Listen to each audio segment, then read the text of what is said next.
ಶ್ರೋತೃಗಳೇ, ಅಭಿಮಾನಿಗಳೇ, ಶರಣರೇ, ಇವತ್ತಿನ ಸಭೆಯಲ್ಲಿರುವ ಎಲ್ಲ ನನ್ನ ಸಹೋದರ ಸಹೋದರಿಯರೇ, ಮುಂದಿನ ಘಟ್ಟ ಬಹಳ ಪ್ರಮುಖವಾದದ್ದು.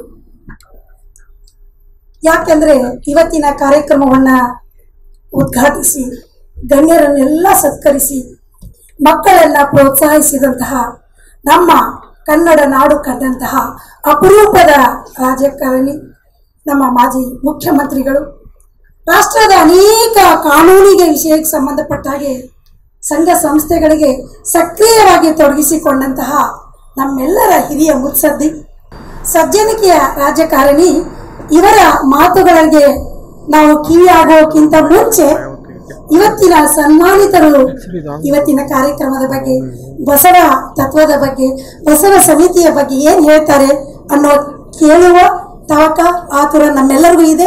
ಹೀಗಾಗಿ ಮೊದಲು ಸ್ವಾಗತಿಸೋಣ. ಅಪ್ಪಾಜಿ ಅಲ್ಲೇನೆ ಮೈಕ್ ಕೊಡೋದು. ಮೊದಲು ಸ್ವಾಗತಿಸೋರು ಅತ್ಯಂತ ಕಿರಿಯ ಶರಣ ಗೋರು ಚನ್ನಬಸಪ್ಪನವರು, ನಾಡೋಜ, ಇವತ್ತಿಗೆ ಪದ್ಮವಿಭೂಷಣ ಪ್ರಶಸ್ತಿ ಪುರಸ್ಕೃತರು. ಗುರು ಚರಣದಲ್ಲಿ ಪ್ರಣಾಮಗಳು.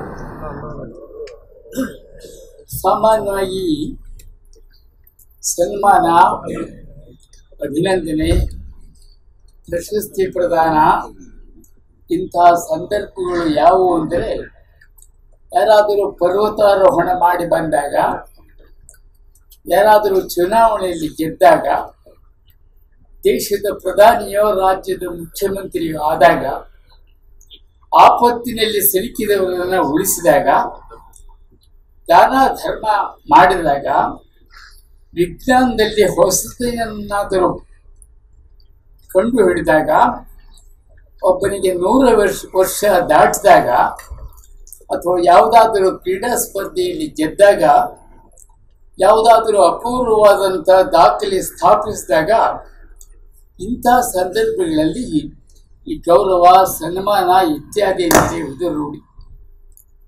ಆದರೆ ಈ ಪಟ್ಟಿಯಲ್ಲಿರುವ ಯಾವುದಕ್ಕೂ ಸಲ್ಲದ ನನಗೆ ಬಸವ ಸಮಿತಿಯವರು ಪ್ರಶಸ್ತಿ ನೀಡಿ ಗೌರವಿಸಿದ್ದಾರೆ. ನನಗೆ ಯಾಕೆ ಅಂತ ನನಗಿನ್ನೂ ಅರ್ಥವಾಗಿಲ್ಲ. ಒಬ್ಬಾತ ತನ್ನ ಸ್ನೇಹಿತನ ಭೇಟಿಯಾದಾಗ, ಏನಯ್ಯ ನನ್ನ ಮದುವೆ ಆಯ್ತಂತೆ ಯಾಕೆ ಅಂತ ಕೇಳ್ತಾರೆ. ನಿನ್ನ ಮದುವೆ ಆಯ್ತಂತೆ ಯಾವಾಗ ಅಂತ ಕೇಳಿದ್ರೆ ಉತ್ತರ ಕೊಡ್ಬೋದು, ಯಾಕೆ ಅಂತ ಕೇಳಿದ್ರೆ ಏನು ಉತ್ತರ ಕೊಡೋದು. ಹಾಗೆ ನನಗೂ ಯಾರಾದರೂ ನಿಮಗೆ ಗೌರವ ಪುರಸ್ಕಾರ ಬಂತಂತೆ ಯಾಕೆ ಅಂತ ಕೇಳಿದರೆ ನಾನು ಏನು ಹೇಳ್ತೀನಿ. ಅವನು ಹೇಳ್ತಾನೆ, ನನಗೆ ಗೊತ್ತಿಲ್ಲ, ನನ್ನನ್ನು ಮದುವೆ ಮಾಡಿದವ್ರನ್ನ ಕೇಳಿ ಅಂತಾನೆ. ಹಾಗೆ ನನಗೆ ಪುರಸ್ಕಾರ ಯಾಕೆ ಮಾಡಿದ್ರು ಅಂತ ಗೊತ್ತಿಲ್ಲ, ಕೊಟ್ಟಂತ ಅರವಿಂದ ಜತ್ತಿಯವರನ್ನು ಕೇಳಿ. ಈ ಪುರಸ್ಕಾರದ ಬಗ್ಗೆ ಬಸವ ಸಮಿತಿಯ ಪ್ರಧಾನ ಕಾರ್ಯದರ್ಶಿ ಗಿಬ್ಬೂರು ಗಿರೀಶ್ ಅವರು ನನ್ನ ಬಳಿ ಬಂದಾಗ, ನನಗೀಗಾಗಲೇ ನಾನು ಬೇಕು ಎನ್ನದಿದ್ದರೂ ಸಾಕು ಎನ್ನುವಷ್ಟು ಪ್ರಶಸ್ತಿಗಳು ಬಂದಿದ್ದಾವೆ. ನೀವು ಇದನ್ನು ಗಮನಾರ್ಹ ಸೇವೆ ಸಲ್ಲಿಸಿದವರಿಗೆ ಇದು ಉತ್ತೇಜನ ಏನೋ ಹೌದಾದರೂ ಕೂಡ, ಬತ್ತಿದ ಗಿಡಕ್ಕೆ ನೀರು ಎರೆದರೆ ಏನು ಪ್ರಯೋಜನ? ಒಂದು ವೇಳೆ ಎರೆದರೂ ಒಂದಿಷ್ಟು ಚಿಗುರ್ಲಿಕ್ಕಾದ್ರೂ ಅವಕಾಶವಿದೆ, ಆದರೆ ಒಣಗಿದ ಮರಕ್ಕೆ ನೀರು ಎರೆದರೆ ಹೆಂಗೆ ಸಿಗಿರ್ತದೆ? ಹಾಗೆ ನನಗೆ ಕೊಡೋದಕ್ಕಿಂತ ಬಸವ ಮಣಿಘದಲ್ಲಿ ತೊಡಗಿರ್ತಕ್ಕಂಥ ಕ್ರಿಯಾಶೀಲ ವ್ಯಕ್ತಿಯೊಬ್ಬರಿಗೆ ನೀವು ಕೊಡ್ಬೋದು ಅಂದಾಗ, ಅವರು ಗಿರೀಶ್, ಇದು ಕಾರ್ಯ ಸಮಿತಿಯ ನಿರ್ಧಾರ, ಬಸವ ಸಮಿತಿಯೊಡನೆ ನಿಮಗೆ ಸಂಬಂಧ ಇರೋದರಿಂದ ನೀವು ಇಲ್ಲ ಅನ್ನಬಾರದು ಅಂಥೇಳಿ ನನ್ನನ್ನು ಧರ್ಮ ಸಂಕಟಕ್ಕೆ ಸಿಕ್ಕಿದೆ. ಬಸವ ಸಮಿತಿ 12ನೇ ಶತಮಾನದಲ್ಲಿ ನಡೆದಂತಹ ಸಮಾಜ ಧಾರ್ಮಿಕ ಆಂದೋಲನ ನಡೆಸಿದಂಥ ಬಸವಾದಿ ಶರಣರ ಸಂದೇಶವನ್ನು, ಅವರ ವಿಚಾರಧಾರೆಯನ್ನು ಅದಕ್ಕಾಗಿ ಅದರ ಪ್ರಸಾರಕ್ಕಾಗಿ ಮೀಸಲಾಗಿರ್ತಕ್ಕಂಥ ಒಂದು ರಾಷ್ಟ್ರೀಯ ಪ್ರತಿಷ್ಠಿತ ಸಂಸ್ಥೆ. ಇವತ್ತಿನ ತಲೆಮಾರಿಗೆ ಶರಣ ಸಂದೇಶವನ್ನು ಮುಟ್ಟಿಸಲಿಕ್ಕೆ ಜಾಗತಿಕ ಸಂಪರ್ಕ ಹೊಂದಿರತಕ್ಕಂಥ ಒಂದು ಬಹುಮುಖ ಸೇವೆಯ ಸಂಸ್ಥೆ ಬಸವ ಸಮಿತಿ. ಬಹುಶಃ ಬಸವಣ್ಣವರ ನಂತರ 900 ವರ್ಷಗಳ ನಂತರ 30-40 ರಾಷ್ಟ್ರಗಳಿಗೆ ಬಸವಣ್ಣ ಇದೇ ಮೊದಲ ಬಾರಿಗೆ ಹೋಗಿದ್ದು ಬಸವ ಸಮಿತಿಯಿಂದ. ಈಗಲೂ ಈ ಸಂಸ್ಥೆಯನ್ನು ಸ್ಥಾಪಿಸಿದಂತಹ ಪೂಜ್ಯ ಡಾಕ್ಟರ್ ಬಸಪ್ಪ ದಾನಪ್ಪ ಜತ್ತಿಯವರ ಬಗ್ಗೆ ನನಗಿರುವ ಗೌರವಕ್ಕಾಗಿ ಮತ್ತು ಬಸವ ಸಮಿತಿಯ ಆರಂಭದಲ್ಲಿ ನಾನು ಜತ್ತಿಯವರೊಡನೆ ಕೆಲಸ ಮಾಡಿದಂಥ ಸಂಬಂಧದಿಂದಾಗಿ ಈಗಲೂ ನಾನು ಬಸವ ಸಮಿತಿಯ ಬಗ್ಗೆ ಇಟ್ಟುಕೊಂಡಿರುವಂಥ ಅಭಿಮಾನಕ್ಕಾಗಿ ಮತ್ತು ಪ್ರಸ್ತುತ ಅಧ್ಯಕ್ಷರಾದ ಅರವಿಂದ ಜತ್ತಿಯವರ ಆತ್ಮೀಯತೆಯಿಂದಾಗಿ ನಾನು ಇದನ್ನು ನಿರಾಕರಿಸುವಷ್ಟು ನಿಷ್ಠುರನಾಗಲಿಕ್ಕೆ ನನ್ನ ಕೈಯಲ್ಲಿ ಸಾಧ್ಯವಾಗಲಿಲ್ಲ.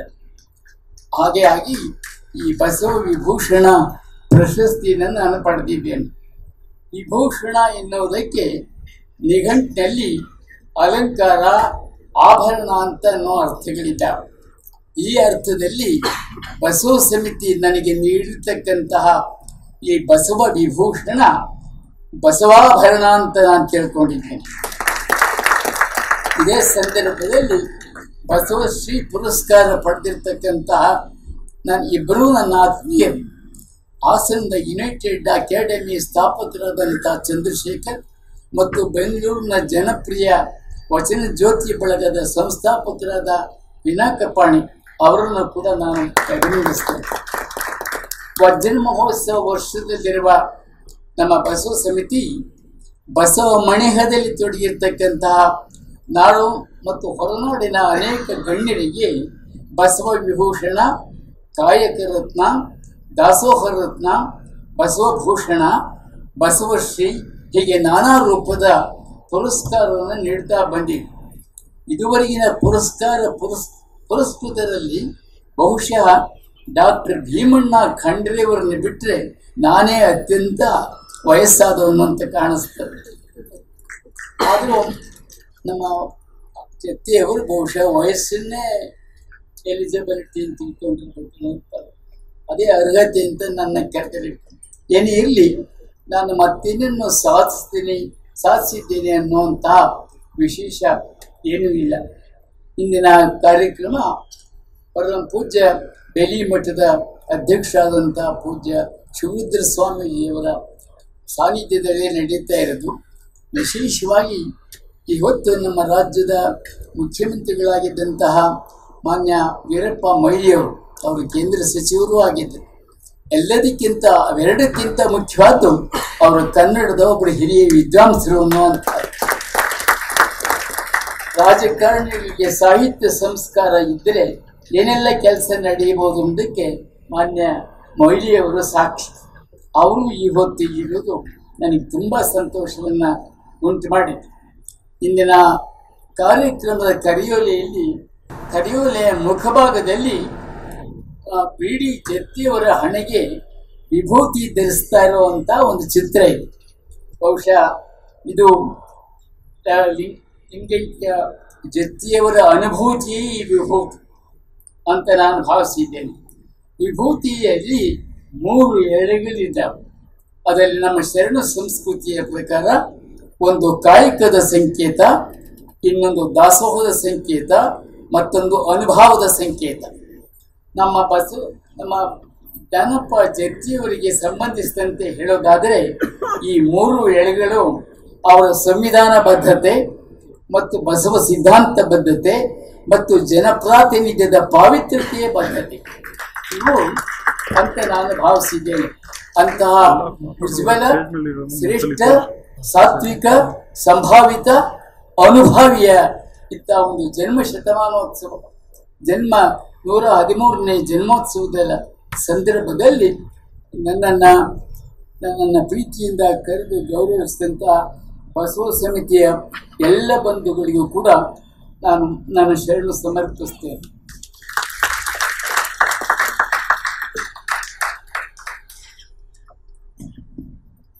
ನೀರಿಗೆ ನೈದಿಲಿಯೇ ಶೃಂಗಾರ, ಗಗನಕ್ಕೆ ಚಂದ್ರಮನೇ ಶೃಂಗಾರ, ನಾರಿಗೆ ಗುಣವೇ ಶೃಂಗಾರ, ಕೂಡಲ ಸಂಗನ ಶರಣರ ನೊಸಲಿಗೆ ವಿಭೂತಿಯೇ ಶೃಂಗಾರ ಅನ್ನುವ ರೀತಿಯಲ್ಲಿ ವಿಭೂತಿಯ ಮಹತ್ವವನ್ನು ಲಿಂಗೈಕ್ಯ ಬಿ ಡಿ ಜತ್ತಿಯವರ ಮೂರು ನೊಸಲಿನ ವಿಭೂತಿಯ ಪ್ರತಿಮೆಯನ್ನ ಸೂಚ್ಯವಾಗಿ ತಿಳಿಸಿದಂತ ಗುರು ಚನ್ನಬಸಪ್ಪನವರಿಗೆ ಅಭಿನಂದನೆ. ಇನ್ನು ಮುಂದಿನ ಪುರಸ್ಕೃತರು CM ಚಂದ್ರಶೇಖರ್ ಅವರ ನುಡಿಗಳಿಗಾಗಿ ವೇದಿಕೆಗೆ. ಎಲ್ಲರಿಗೂ ಶರಣಾರ್ಥಿ. ನಾಡೋಜ ಗುರು ಚನ್ನಬಸಪ್ಪನವರ ಸುಂದರ ಅತ್ಯುತ್ತಮ ಸಾಹಿತ್ಯದ ಮೂಲಕ ನಮ್ಮೆಲ್ಲರ ಮನಸ್ಸನ್ನು ಗೆದ್ದಿರುವಂಥ ಅವರ ಪಾದಗಳಿಗೂ ನಮಸ್ಕಾರ ಮಾಡ್ತಾ ಇದ್ದೀವಿ. ಕಾರಣ ಅವರು ಸುಮಾರು 30 ವರ್ಷಗಳ ಹಿಂದೆ ನಮ್ಮ ಮನೆಗೆ ಬಂದಿದ್ರು. ನಾನು ಅವಾಗ ಬಂದಾಗ ಶರಣ ಸಾಹಿತ್ಯ ಪರಿಷತ್ತಿನ ಅಧ್ಯಕ್ಷರಾಗಿದ್ದರು ರಾಜ್ಯ ಮಟ್ಟದಲ್ಲಿ. ನೀನು ಈ ಜಿಲ್ಲೆಯ ಶರಣ ಸಾಹಿತ್ಯ ಪರಿಷತ್ತಿನ ಅಧ್ಯಕ್ಷತೆಯನ್ನು ವಹಿಸ್ಕ ಅಂತ ಹೇಳಿದರು. ಇಲ್ಲ, ನನಗೆ ಕಾರ್ಯದ ಒತ್ತಡ ಇದೆ, ಎಲ್ಲ ಕಡೆ ನಾನು ಮಾಡೋಕ್ಕೆ ಸಾಧ್ಯ ಇಲ್ಲ ಅಂತ ಅವ್ರಿಗೆ ಭಾಳ ವಿನಯಪೂರ್ವಕವಾಗಿ ಕೇಳ್ಕೊಂಡೆ. ಆಗ ನಾನು ಯಾರೋ ಒಂದು ಹೆಸರು ಪ್ರಪೋಸಲ್ ಮಾಡಿದ್ರು, ಮಾಡಿಕೊಟ್ಟೆ, ಅವರನ್ನು ಅಧ್ಯಕ್ಷರು ಮಾಡಿದ್ರು. ಆ ಒಂದು ಸಂಬಂಧ ನನಗೆ ಇವತ್ತು ಹೃದಯ ತುಂಬಿ ಬಂದಿದೆ. ಅದು ಭಾಳ ಸಂತೋಷಪಟ್ಟೆ. ಮತ್ತು ವೀರಪ್ಪ ಮೊಯ್ಲಿಯವರು ಅಷ್ಟೇ 30ರಿಂದ 35 ವರ್ಷದ ಹಿಂದೆ ನಾನು ಆಗ MLC ಚುನಾವಣೆ ನಿಲ್ಲಿಸಿದ್ರು ನನಗೆ ಎಲೆಕ್ಷನಲ್ಲಿ. ಆಗ ಅವ್ರ ಮನೆಗೆ ಹೋಗಿದ್ದೆ ನಾನು ನನ್ನ ಸ್ನೇಹಿತರು. ಆಗ ಆರ್ನಳ್ಳಿ ರಾಮಸ್ವಾಮಿ ಇದ್ರು. ಆಗ ಅವ್ರ ಪಕ್ಕದ ಮನೆ ಆರ್ನಳ್ಳಿ ರಾಮಸ್ವಾಮಿ ಅವ್ರ ಮನೆಗೆ ಕೆಳಗಡೆ ಹೋಗಿ ಅವ್ರನ್ನ ಮಾತಾಡಿಸಿ ಅವ್ರ ಆಶೀರ್ವಾದ ಪಡೆದು ಚುನಾವಣೆ ಕ್ಯಾನ್ವಸ್ ಹೋಗಿದ್ದೆ. ಅದು ಅಷ್ಟೇ ನನಗೆ ಇವತ್ತು ಅವ್ರನ್ನ ನೋಡಿ ಆ ಕಾರ್ಯಕ್ರಮದಲ್ಲಿ ಈ ಬಸವೇಶ್ವರ ಪ್ರಶಸ್ತಿ ಅವ್ರು ಬಂದು ಪ್ರೆಸೆನ್ಸ್ ನಂಗೆ ಸಿಕ್ಕಿದ್ದು ಇನ್ನೂ ಸಂತೋಷ ಸಿಗ್ತೀವಂತ. ಎರಡನೇದು, ಇವತ್ತು ಈ ಪ್ರಶಸ್ತಿ ಕೊಟ್ಟಿರೋದು ನನಗಲ್ಲ, ಇದು ನಾನು ಆ ಕಾಯಕನ ಮಾಡಿದ್ದೀನಿ ಅಷ್ಟೇ. ಒಬ್ಬ ಸಾಮಾನ್ಯ ನನ್ನ ಕೈಲಿ ಏನಾಗುತ್ತೋ ಆ ಕೆಲಸವನ್ನು 30ರಿಂದ 35 ವರ್ಷದಿಂದ ಇಲ್ಲಿವರೆಗೂ ನಿರಂತರವಾಗಿ ಮಕ್ಕಳಿಗೆ ಮನಸ್ಸಿಗೆ ಮುದ್ರೆಯನ್ನು ಒತ್ತುತ್ತಾ ಇದ್ದೀನಿ. ಬಸವ ದರ್ಶನದ ವಿಚಾರಗಳನ್ನು ಎಷ್ಟಾಗುತ್ತೆ ಅಷ್ಟು ಒಂದು ರಾಷ್ಟ್ರ ನಿರ್ಮಾಪಕದ ಕೆಲಸ ಅಂತ ಇಟ್ಕೊಂಡು ಮಾಡ್ತಾ ಇದ್ದೆ. ಇದು ರಾಷ್ಟ್ರ ನಿರ್ಮಾಣದ ಕೆಲಸ ಅಂತಲೇ ನಾನು ಬಸವಣ್ಣನ ಒಪ್ಕೊಂಡಿದ್ದೆ. ಬೇರೆ ಇನ್ನೇನೂ ಒಪ್ಪಿಲ್ಲ. ತತ್ವ ಒಂದು ದರ್ಶನ, ಅದನ್ನು ನಾನು ಮಾಡ್ತಾ ಇದ್ದೀನಿ. ಇವತ್ತು ಅದನ್ನು ನೀವು ಹೇಳ್ದಂಗೆ, ನಮ್ಮ ಗುರುಚ ಹೇಳ್ದಂಗೆ, ನನಗೆ ಯಾಕೆ ಕೊಟ್ಟರು ಏನು ಕೊಟ್ಟರು ನನಗೂ ಗೊತ್ತಿಲ್ಲ. ಆಮೇಲೆ ಫೋನ್ ಮಾಡಿದ್ರು, ನೀನು ಬಯೋಡೇಟಾ ಕೊಡಪ್ಪ, ಅದು ಕೊಡಲಿಲ್ಲ. ನಾನು ಸುಳ್ಳು ಕೇಳ್ಬಿಡ, ಕೊಟ್ಟಿಲ್ಲ. ಆಮೇಲೆ ಅವರೇ ನನ್ನ ಬಯೋಡೇಟಾನ ಬರೆದ್ಬಿಟ್ಟಿದ್ದಾರೆ. ಆಶ್ಚರ್ಯಪಟ್ಟರು. ನಾನು ಸ್ವಲ್ಪ ಹಂಗೆ ಏನು ಮಾತಾಡ್ಕೊಡ್ತು ಅಂದರು. ಆಯಿತು ಸರ್, ಅವರು ಏನೋ ಮಾತಾಡ್ಕೊಡ್ದು ಒಂದು ಫೋನಲ್ಲಿ. ಸರಿ, ಇವತ್ತು ಹೇಳಿದ್ರು, ನಾನು ಇಲ್ಲಿ ಬಂದಿದ್ದೀನಿ. ಇವತ್ತು ಈ ಸನ್ಮಾನನ ಈ ಬಸವ ತತ್ವ ಅಭಿಮಾನಿಗಳಿಗೆ ಮತ್ತು ಬಸವ ತತ್ವದ ಎಲ್ಲ ಅಭಿಮಾನಿಗಳಿಗೂ ಸಲ್ಲುತ್ತೆ ಅಂತ ಹೇಳ್ತೀನಿ. ಇದು ನನಗಲ್ಲ, ಇಲ್ಲಿ ಬಸವಣ್ಣನನ್ನು ಯಾರು ಆರಾಧಿಸ್ತಾರೋ ಅವ್ರಿಗೆಲ್ಲ ತಲುಪಲಿ ಅಂತ ಹೇಳ್ಬಿಟ್ಟು ಬಸವೇಶ್ವರ ಪ್ರಶಸ್ತಿಯನ್ನು ನಾನು ಹೇಳ್ತಾ ಇದ್ದೀನಿ. ಇಷ್ಟು ಮಾತನ್ನು ನಾಡಕ್ಕೆ ನನಗೆ ಅವಕಾಶ ಕೊಟ್ಟು, ಸಮಯದ ಅಭಾವ ಇದೆ. ನಮ್ಮ ವೀರಪ್ಪ ಮೊಯ್ಲಿಯವರ ಮಾತನ್ನು ಕೇಳಬೇಕು ನಾವೆಲ್ಲ. ಅವ್ರಿಗಿಂತ ನಾವೇನು ದೊಡ್ಡವರಲ್ಲ. ರಾಮಾಯಣ ದರ್ಶನ ಬರ್ತಿರೋದು ನೋಡಿ ಎಷ್ಟು ಸಂತೋಷ ಆಯ್ತಾ ಇದೆ. ಆ ಪುಸ್ತಕನ ನೋಡಿದೆ, ನನಗೆ ತುಂಬ ಸಂತೋಷ ಪಡ್ತಾ ಇದ್ದೀನಿ. ನನ್ನ ಮಾತನ್ನು ಎಲ್ಲರಿಗೂ ಶರಣಾರ್ಥಿ ಹೇಳಿ ನನ್ನ ಬಸವೇಶ್ವರ ಪ್ರಶಸ್ತಿಗೆ ತಮಗೂ ಧನ್ಯವಾದಗಳನ್ನ ಹೇಳ್ತಾರೆ. ಬೆಳಗಾಗ ನಾನಿದ್ದು ಯಾರ್ಯಾರ ನೆನೆದೇನಾ, ಅಣ್ಣ ಬಸವಣ್ಣನ ನೆನೆದೇನಾ, ಅಣ್ಣ ಬಸವಣ್ಣನ ನೆನೆದೇನ ಒಡನೆ ಕಲ್ಯಾಣ ಶರಣರ್ಗೆ ನಮಿಪೇನಾ, ಕಲ್ಯಾಣ ಶರಣರ್ಗೆ ನಮಿಪೇನಾ.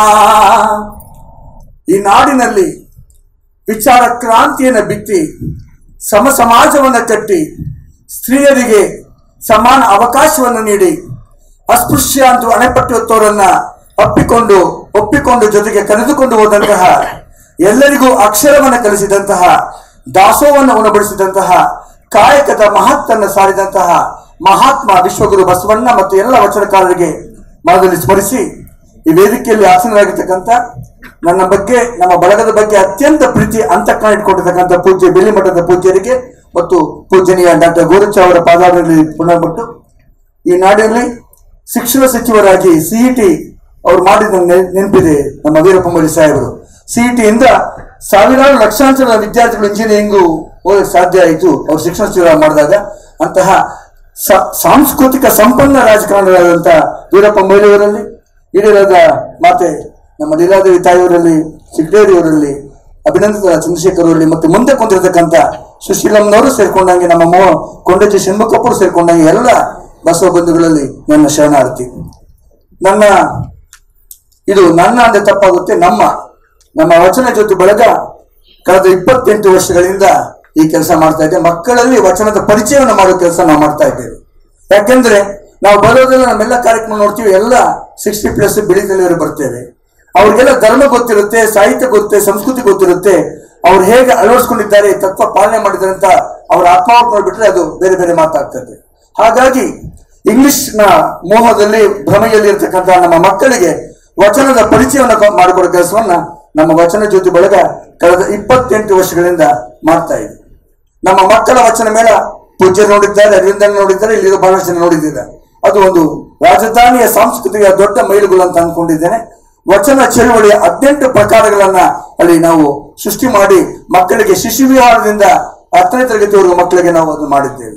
ಯಾಕಂದ್ರೆ ಮೊದಲನೇ ವರ್ಷ ಬಾ ಗೊತ್ತಾಗ್ಲಿ, 2ನೇ ವರ್ಷ ವಾ ಗೊತ್ತಾಗ್ಲಿ, 3ನೇ ವರ್ಷ ಸಾ ಗೊತ್ತಾಗ್ಲಿ, ಅಥವಾ ಮೊದಲನೇ ವರ್ಷ ವಾ ಗೊತ್ತಾಗ್ಲಿ, 2ನೇ ವರ್ಷ ಚಾ ಗೊತ್ತಾಗ್ಲಿ, 3ನೇ ವರ್ಷ ನಾ ಗೊತ್ತಾಗ್ಲಿ ಸಾಕು ಅಂತ ನಮ್ಮ ಲೆಕ್ಕಾಚಾರ. ಹಾಗಾಗಿ ನಮ್ಮ ಮಕ್ಕಳ ವಚನ ಬೀಳಲು ಭಾಗವಹಿಸಿರುವುದು ಒಳ್ಳೆಯ ಸಂಗೀತ ನಿರ್ದೇಶಕರಾಗಿದ್ದಾರೆ, ಒಳ್ಳೆಯ ಅಧ್ಯಾಪಕರಾಗಿದ್ದಾರೆ, ವಿಜ್ಞಾನಿಗಳಾಗಿದ್ದಾರೆ. ಹಾಗಾಗಿ ಆ ಹೆಮ್ಮೆ ಬಸವಣ್ಣನಿಗೆ ಸಲ್ಲುತ್ತದೆ. ಆ ಬಸವಾದಿ ಪ್ರಮುಖರಿಗೆ ವಂದಿಸ್ತೇನೆ. ಬಂಧುಗಳೇ, ನನ್ನ ಈ ಸಾರ್ವಜನಿಕ ಬದುಕಿನಲ್ಲಿ ನನ್ನ ಮೊದಲ ಉಪನ್ಯಾಸ ನಡೆದಿದ್ದು ಬಸವ ಸಮಿತಿಯ ಆಶ್ರಯದಲ್ಲಿ. ಲಿಂಗೈಕ್ಯ ವಿರೂಪಾಕ್ಷಪ್ಪ ಸಾಹೇಬರು ಮತ್ತು ನಮ್ಮ ರೇಣುಕ ಪ್ರಸಾದ್ ಸಾಹೇಬರನ್ನ ಈ ಸಂದರ್ಭದಲ್ಲಿ ನಾನು ನೆನೆಸ್ಕೊಂತೇನೆ. ನನಗೆ ಬಹಳ ಉತ್ತೇಜನ ಕೊಡ್ತಾ ಇದ್ರು ನಮ್ಮ ವಿರೂಪಾಕ್ಷಪ್ಪನವರು ಮತ್ತು ರೇಣುಕ ಪ್ರಸಾದ್ ಅವರು. ಮತ್ತು ಬಿಡಿಜತ್ತಿ ಸಾಹೇಬರನ್ನು ಸಹ ನಾನು ಹತ್ತಿರದಿಂದ ನೋಡಿರತಕ್ಕಂಥ ಭಾಗ್ಯ ನನ್ನದಾಗಿದೆ. ಅರವಿಂದ ಅಣ್ಣ ಅವರು ಕೋಶಾಧ್ಯಕ್ಷರಾಗಿ ಕೋಟಲ್ಲಿ ಬರ್ತಾ ಇದ್ರು. ಇನ್ನು ಯಂಗ್ ಅಂಡ್ ಡೈನಾಮಿಕ್ ಆಗಿದ್ದು, ಇದು ಯಂಗ್ ಅಂಡ್ ಡೈನಾಮಿಕ್ ಅದನ್ನು ನೋಡಿದ್ದೇನೆ. ಬಸವ ಸಮಿತಿ ಉದ್ದಕ್ಕೂ ನಾನಿದ್ದೇನೆ. ಆ ಕಾರ್ಯಗಳಲ್ಲಿ ಒಬ್ಬ ಕಾರ್ಯಕರ್ತನಾಗಿ ನಾನು ಕೆಲಸ ಮಾಡಿದ್ದೇನೆ. ಹಾಗಾಗಿ ಈ ಸಂದರ್ಭದಲ್ಲಿ ನನ್ನ ತಂದೆ ಬಸವ ಸಮಿತಿಗೆ ಮೊದಲು ನನ್ನ ಕರ್ಕೊಂಡ್ಬರ್ತಿದ್ದವರು ನಮ್ಮ ತಂದೆಯವರು ಪಂಡಿತ KB ಶಿವಲಿಂಗಯ್ಯನವರು. ಅವರನ್ನ ನಾನು ಸದಾ ಸ್ಮರಿಸ್ತೇನೆ. ನಮ್ಮ ತಾಯಿಯವರನ್ನ ಸ್ಮರಿಸ್ತೇನೆ. ನನ್ನ ಬಳಗದ ಕಾರ್ಯಾಧ್ಯಕ್ಷರು, ನನ್ನ ಎಲ್ಲ ಚಟುವಟಿಕೆಗೆ ಬೆನ್ನೆಲುಬಾದ ನಮ್ಮ ಗುರುಪ್ರಸಾದ್ ಗುಚ್ಚಂಗಿ ಮತ್ತು ಮಿತ್ರರಿದ್ದಾರೆ. ಅವ್ರಿಗೂ ನಾನು ನನ್ನ ಶರಣ ಹೇಳ್ತಾ, ಏನಂದ್ರೆ ಇಷ್ಟೇ, ಬಸವಣ್ಣನ ಬಗ್ಗೆ ಮಾತಾಡೋರು ಇದ್ದಾರೆ, ಕಲ್ಲೆಸೆಯೋರು ಇದ್ದಾರೆ. ಆ ಕಲ್ಲು ಎಸೆಯುವ ಪ್ರವೃತ್ತಿಯನ್ನು ಅಲ್ಲಲ್ಲೇ ಖಂಡಿಸಬೇಕು. ಯಾಕಂದ್ರೆ ಬಸವಣ್ಣನಿಗೆ ಸರಿಸಾಟಿಯೇ ಇನ್ನೊಬ್ಬ ಮಹಾತ್ಮ ಇಲ್ಲ. ಇನ್ನೊಬ್ಬ ಅನ್ನತಕ್ಕಂಥ ಆ ಪದ ಬಸವಣ್ಣನಿಗೆ ಮಾತ್ರ ಸಲ್ಲತಕ್ಕಂಥದ್ದು ಅಂತ ಬಸವ ತತ್ವಗಳನ್ನ ನಾವು ಬದುಕಲ್ಲಿ ರೂಢಿಸಿಕೊಂಡ್ರೆ, 4 ವಚನಗಳ 4 ಸಾಲುಗಳನ್ನ ನಮ್ಮ ಬದುಕಲ್ಲಿ ರೂಢಿಸಿಕೊಂಡ್ರೆ ನಮ್ಮ ಬದುಕು ಬಂಗಾರ. ಖಂಡಿತ ಆ ಮಕ್ಕಳು ಅದನ್ನ, ಇವತ್ತು ನಾನು ಇಲ್ಲಿ ನಿಂತಿರೋದಕ್ಕೆ ನನ್ನ ಬಾಲ್ಯವೇ ಕಾರಣ, ನಮ್ಮ ಮನೆಯ ವಾತಾವರಣ ಕಾರಣ, ನನ್ನ ಪರಿಸರ ಕಾರಣ, ನಮ್ಮ ತಾಯಿ ಹೇಳ್ತಾ ಇದ್ದ ವಚನಗಳು ಕಾರಣ. ಹಾಗಾಗಿ ನಮ್ಮ ಬಾಲ್ಯದಲ್ಲಿ ಮಕ್ಕಳಿಗೆ ನಾವು ವಚನ ದೀಕ್ಷೆ ಅಥವಾ ವಚನ ಬಿತ್ತನೆಯನ್ನು ನಾವು ಮಾಡಬೇಕು. ಆ ನಿಟ್ಟಿನಲ್ಲಿ ನಾನು ಮತ್ತೆ ಈ ವರ್ಷ ನವೆಂಬರ್ 18ರಿಂದ 27ರವರೆಗೆ ನಾನು ಮಕ್ಕಳ ವಚನ ಮೇಳವನ್ನು ನಮ್ಮ ಕಲಾಗ್ರಾಮದಲ್ಲಿ ಮಾಡ್ತಾ ಇದ್ದೇನೆ. ಅದಕ್ಕೂ ಸಹ ತಾವೆಲ್ಲ ತಮಗೆಲ್ಲ ತಲುಪಿಸ್ತೇನೆ. ತಮ್ಮ ಮಕ್ಕಳು ಮೊಮ್ಮಕ್ಕಳನ್ನ, ಬರೀ ಮಾತನಾಡೋದು ಪ್ರಯೋಜನ ಇಲ್ಲ, ತಮ್ಮ ಮಕ್ಕಳು ಮೊಮ್ಮಕ್ಕಳನ್ನ ನಮ್ಮ ಮಕ್ಕಳ ವಚನ ಮೇಳಕ್ಕೆ ತಾವು ತಯಾರು ಮಾಡಿ ಕಳಿಸ್ಕೊಳ್ಬೇಕು ಅಂತ ಭಿನ್ನ ಮಾಡ್ತಾ ಇದ್ದೇನೆ. ವಚನ ಕತೆ, ವಚನ ಅಂತ್ಯಾಕ್ಷರಿ, ವಚನ ರೂಪಕ, ವಚನ ನೃತ್ಯ, ವಚನ ವೇಷಭೂಷಣ, ವಚನ ಚಿತ್ರ. ಮಕ್ಕಳು ಕದಳಿಯ ಚಿತ್ರವನ್ನು ಬರೆದಿದ್ದಾರೆ ಅಥವಾ ಅನುಭವ ಮಂಟಪದ ಚಿತ್ರವನ್ನು ಬರೀತಾರೆ. ಹಾಗಾಗಿ ಈ ಫ್ಯಾಷನ್ ಶೋನಲ್ಲಿ ಸುಂದರಿಯರ ಡ್ರೆಸ್ ಹಾಕುವಂಥದ್ದಲ್ಲ, ವಚನಕಾರರ ವೇಷಭೂಷಣ ಹಾಕಬೇಕು. ವಚನ ಚಿತ್ರ ಅಂದ್ರೆ ಬರೀ ನೇಚರ್ ಬರೆಯೋದಲ್ಲ, ವಚನಕಾರರ ಚಿತ್ರ ಬರೀಬೇಕು. ವಚನ ಅಂತ್ಯಾಕ್ಷರಿ ಸಹ ನಾವು ಮಾಡ್ತೇವೆ. ವಚನಗಳನ್ನ ಕಥೆಯ ರೂಪದಲ್ಲಿ, ಪ್ರಸಂಗಗಳ ಕಥೆಯ ರೂಪದಲ್ಲಿ ನಮ್ಮ ಮಕ್ಕಳು ಚಂದವಾಗಿ ಹೇಳ್ತಾರೆ. ಹಾಗಾಗಿ ಈ ಮಕ್ಕಳ ವಚನ ಮೇಳಕ್ಕೆ ತಮ್ಮೆಲ್ಲರ ಬೆಂಬಲ ಸಹಕಾರ ಇರಲಿ ಅಂತ ಚಿಕ್ಕೇರಿ ಸಾಹೇಬರಲ್ಲೂ ನಾನು ಕೇಳ್ತಾ, ನಾನು ನನ್ನ ಮಾತು ಮುಗಿಸೋಕ್ಕಿಂತ ಮುಂಚೆ ಒಂದೇ ಅಂದ್ರೆ, ಕಾಯಕ ಕಲಿಸಿದವನು ಬಸವಣ್ಣ, ದಾಸೋಹ ಬಿತ್ತಿದವನು, ಆ ಪಲ್ಲವಿ ಹಾಡಿ ನಾನು ಮುಗಿಸ್ತೇನೆ. ಕಾಯಕ ಕಲಿಸಿದ ಅಣ್ಣ, ದಾಸೋಹ ಬಿತ್ತಿದ ಅಣ್ಣ, ಕಾಯಕ ಕಲಿಸಿದ ಅಣ್ಣ, ದಾಸೋಹ ಬಿತ್ತಿದ ಅಣ್ಣ, ಕಲ್ಯಾಣದಣ್ಣ ನಮ್ಮಣ್ಣ, ಕಲ್ಯಾಣದಣ್ಣ ಬಸವಣ್ಣ. ಕ್ಷಮಿಸೋಣ. ವಚನಗಳನ್ನ, ಬಸವ ತತ್ವಗಳನ್ನ ಜಗದಗಲ ಮಿಗಿಲಗಲ ಮಿಗೆಯಗಲ ನಿಮ್ಮಗಲ, ಪಾತಾಳದಿಂದ ತತ್ತ ನಿಮ್ಮ ಶ್ರೀಚರಣ, ಬ್ರಹ್ಮಾಂಡದಿಂದ ತತ್ತ ನಿಮ್ಮ ಶ್ರೀಮುಕುಟ, ಅಗಮ್ಯ ಗೋಚರ ಅಪ್ರತಿಮ ಲಿಂಗವೇ, ಚುಳುಕಾದಿರೆ ಎನ್ನ ಕರಸ್ಥಳಕ್ಕೆ ಬಂದು ಅನ್ನುವ ಚುಳುಕುತನವನ್ನು ತಂದುಕೊಟ್ಟಂತ ಪಿನಾಕ ಪಾನಿಯವರಿಗೆ ಇನ್ನೊಂದು ಧನ್ಯವಾದವನ್ನು ಸಲ್ಲಿಸ್ತಾ, ಮುಖ್ಯವಾಗಿ ಇವತ್ತು ಸಜ್ಜನ ಸರಳ ಜನಾನುರಾಗಿ ರಾಜಕೀಯ ಮುಖಂಡರಾದಂತಹ ಎಂ ವೀರಪ್ಪ ಮೊಯ್ಲಿಯವರ ಪರಿಚಯವನ್ನ ನಮ್ಮ ಬಸವ ಸಮಿತಿಯ ಹಿರಿಯ ಉಪಾಧ್ಯಕ್ಷರಾದಂತಹ ಪ್ರಭುದೇವ್ ಚಿಗಟೇರಿಯವರು ಮಾಡಿಕೊಡ್ತಾ ಇದ್ದಾರೆ. ಅದರ ಜೊತೆಗೆ ನಾನು ಒಂದೆರಡು ಪದಗಳನ್ನು ಹೇಳಕ್ಕೆ ಇಷ್ಟಪಡ್ತೀನಿ, ಅನುಮತಿ ಕೊಟ್ಟರೆ. ವೀರಪ್ಪ ಮೊಯ್ಲಿಯವರ ಅನೇಕ ಜನಾನುರಾಗಿ ಕೆಲಸಗಳಲ್ಲಿ ಅನೇಕ ಫಲಾನುಭವಿಗಳಿದ್ದಾರೆ, ಅದರಲ್ಲಿ ನಾನು ಒಬ್ಬಳು ಅಂತ ಹೇಳ್ತಾ, ಈಗ ಕಾದಂಬರಿ, ನಾಟಕ, ಕವನ ಸಂಕಲನ, ಅನುವಾದ, ಮಹಾಕಾವ್ಯ ಇವನ್ನೆಲ್ಲ ಬರೆದಂತಹ ವೀರಪ್ಪ ಮೊಯ್ಲಿ ಅವರು 4 ಕಾದಂಬರಿಗಳು, ಏಕೆಂದರೆ ಸಮಯ ಅಭಾವ ಇರೋದ್ರಿಂದ ನಾನು ಬಹಳ ಮಾತಾಡೋಕ್ಕಿತ್ತು, 4 ಕವನ ಸಂಕಲನಗಳು ಮತ್ತು 4 ನಾಟಕಗಳು, 3 ಮಹಾಕಾವ್ಯಗಳನ್ನು ರಚಿಸಿ, ಜೊತೆಗೆ ಅವರ ಬೊಗಸೆಯಲ್ಲಿ ಆಕಾಶ ಅನ್ನುವ ಆತ್ಮಚರಿತ್ರೆಯನ್ನು ಕೂಡ ಬರೆದಂತಹ ಹಿರಿಯ ಸಾಹಿತಿಗಳು ಎಂ ವೀರಪ್ಪ ಮೊಯ್ಲಿ ಅವರು. ನಮ್ಮ ಗೊರುಚವರು ಹೇಳಿದಾಗೆ ಸಾಹಿತ್ಯದ ಮನಸ್ಸು, ಕಲಾ ಒಂದು ಸತ್ವವನ್ನು ಅನುಭವಿಸಿದ ಮನುಷ್ಯನಾಗಲ್ಲ, ಆತ ಪಶುವಾಗಿರ್ತಾನೆ. ಕಲೆ ಮತ್ತು ಸಾಹಿತ್ಯ ಮನುಷ್ಯತ್ವವನ್ನು, ಪರಿಪೂರ್ಣ ಮನುಷ್ಯತ್ವವನ್ನು ಆಗಿಸುತ್ತೆ. ಹೀಗಾಗಿ ಈ ವೇದಿಕೆಯ ಸಾಕ್ಷಿ. ಈಗ ಪರಿಚಯ ಎಂ ವೀರಪ್ಪ ಮೊಯ್ಲಿ ಅವರದ್ದು ಮಾಡಿಕೊಳ್ಳಲಿದ್ದಾರೆ ಪ್ರಭುದೇವ್ ಚಿಗಟೇರಿಯವರು. ಸನ್ಮಾನ್ಯ ಡಾಕ್ಟರ್ ಎಂ ವೀರಪ್ಪ ಮೊಯ್ಲಿ ಅವರು ಮುಖ್ಯಮಂತ್ರಿಯಾಗಿ, ಕೇಂದ್ರ ಸಚಿವರಾಗಿ ರಾಜ್ಯದ ಅಭ್ಯುದಯಕ್ಕೆ ನೀಡಿದ ಕೊಡುಗೆ ಅಪಾರ. ನಾನಾದರೂ personally sir, I am indebted to you, because ನಾನು ತಮ್ಮನ್ನು 90ನೇ ಇಸ್ವಿಯಿಂದ ಯಂಗ್ಸ್ಟರ್ ಆಗಿ ಕೂಡ ನಾನು ತಮ್ಮನ್ನು ಫಾಲೋ ಮಾಡ್ತಾ ಇದ್ದೆ. ಭಾಳ ಸಜ್ಜನಿಕೆಯಿಂದ ಇದ್ದಂಥ ಒಬ್ಬ ವ್ಯಕ್ತಿ, ಸ್ಟೇಟ್ಸ್ಮನ್ ಅಂತ ಹೇಳ್ಬೋದು. ಅವರು ಪೊಲಿಟಿಷಿಯನ್ ಅಲ್ಲ, ಸ್ಟೇಟ್ಸ್ಮನ್ ಆಗಿದ್ದರು. ಹಾಗೂ ಭಾಳ ಜನಪರವಾಗಿ ಕೆಲಸವನ್ನು ಮಾಡ್ತಕ್ಕಂಥವ್ರು, ನ್ಯಾಯನಿಷ್ಠುರಿಯಾಗಿ ಮಾಡಿದಂಥವ್ರು.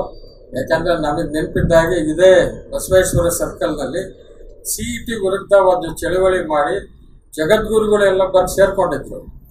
ಅವರೆಲ್ಲ ಒಂದು ಪ್ರತಿಭಟನೆ ಮಾಡಿ ವಿಧಾನಸೌಧ ಚಲೋ ಅನ್ನೋದೆಲ್ಲ ಎಲ್ಲ ಜನಾಂಗದ ಜಗದ್ಗುರುಗಳು ಸೇರಿ ಮಾಡಿದ್ರು. ಅದಕ್ಕೂ ಜಗ್ಲಿಲ್ಲ, ಅವರು CETನ ಇಂಪ್ಲಿಮೆಂಟ್ ಮಾಡಿದ್ರು. ಆದ್ದರಿಂದ ಬಡ ವಿದ್ಯಾರ್ಥಿಗಳಿಗೆ ಭಾಳಷ್ಟು ಅನುಕೂಲ ಆಗಿ ಅವರನ್ನು ಮುಂದುವರಿಯಲಿಕ್ಕೆ ಅವಕಾಶ ಆಯಿತು.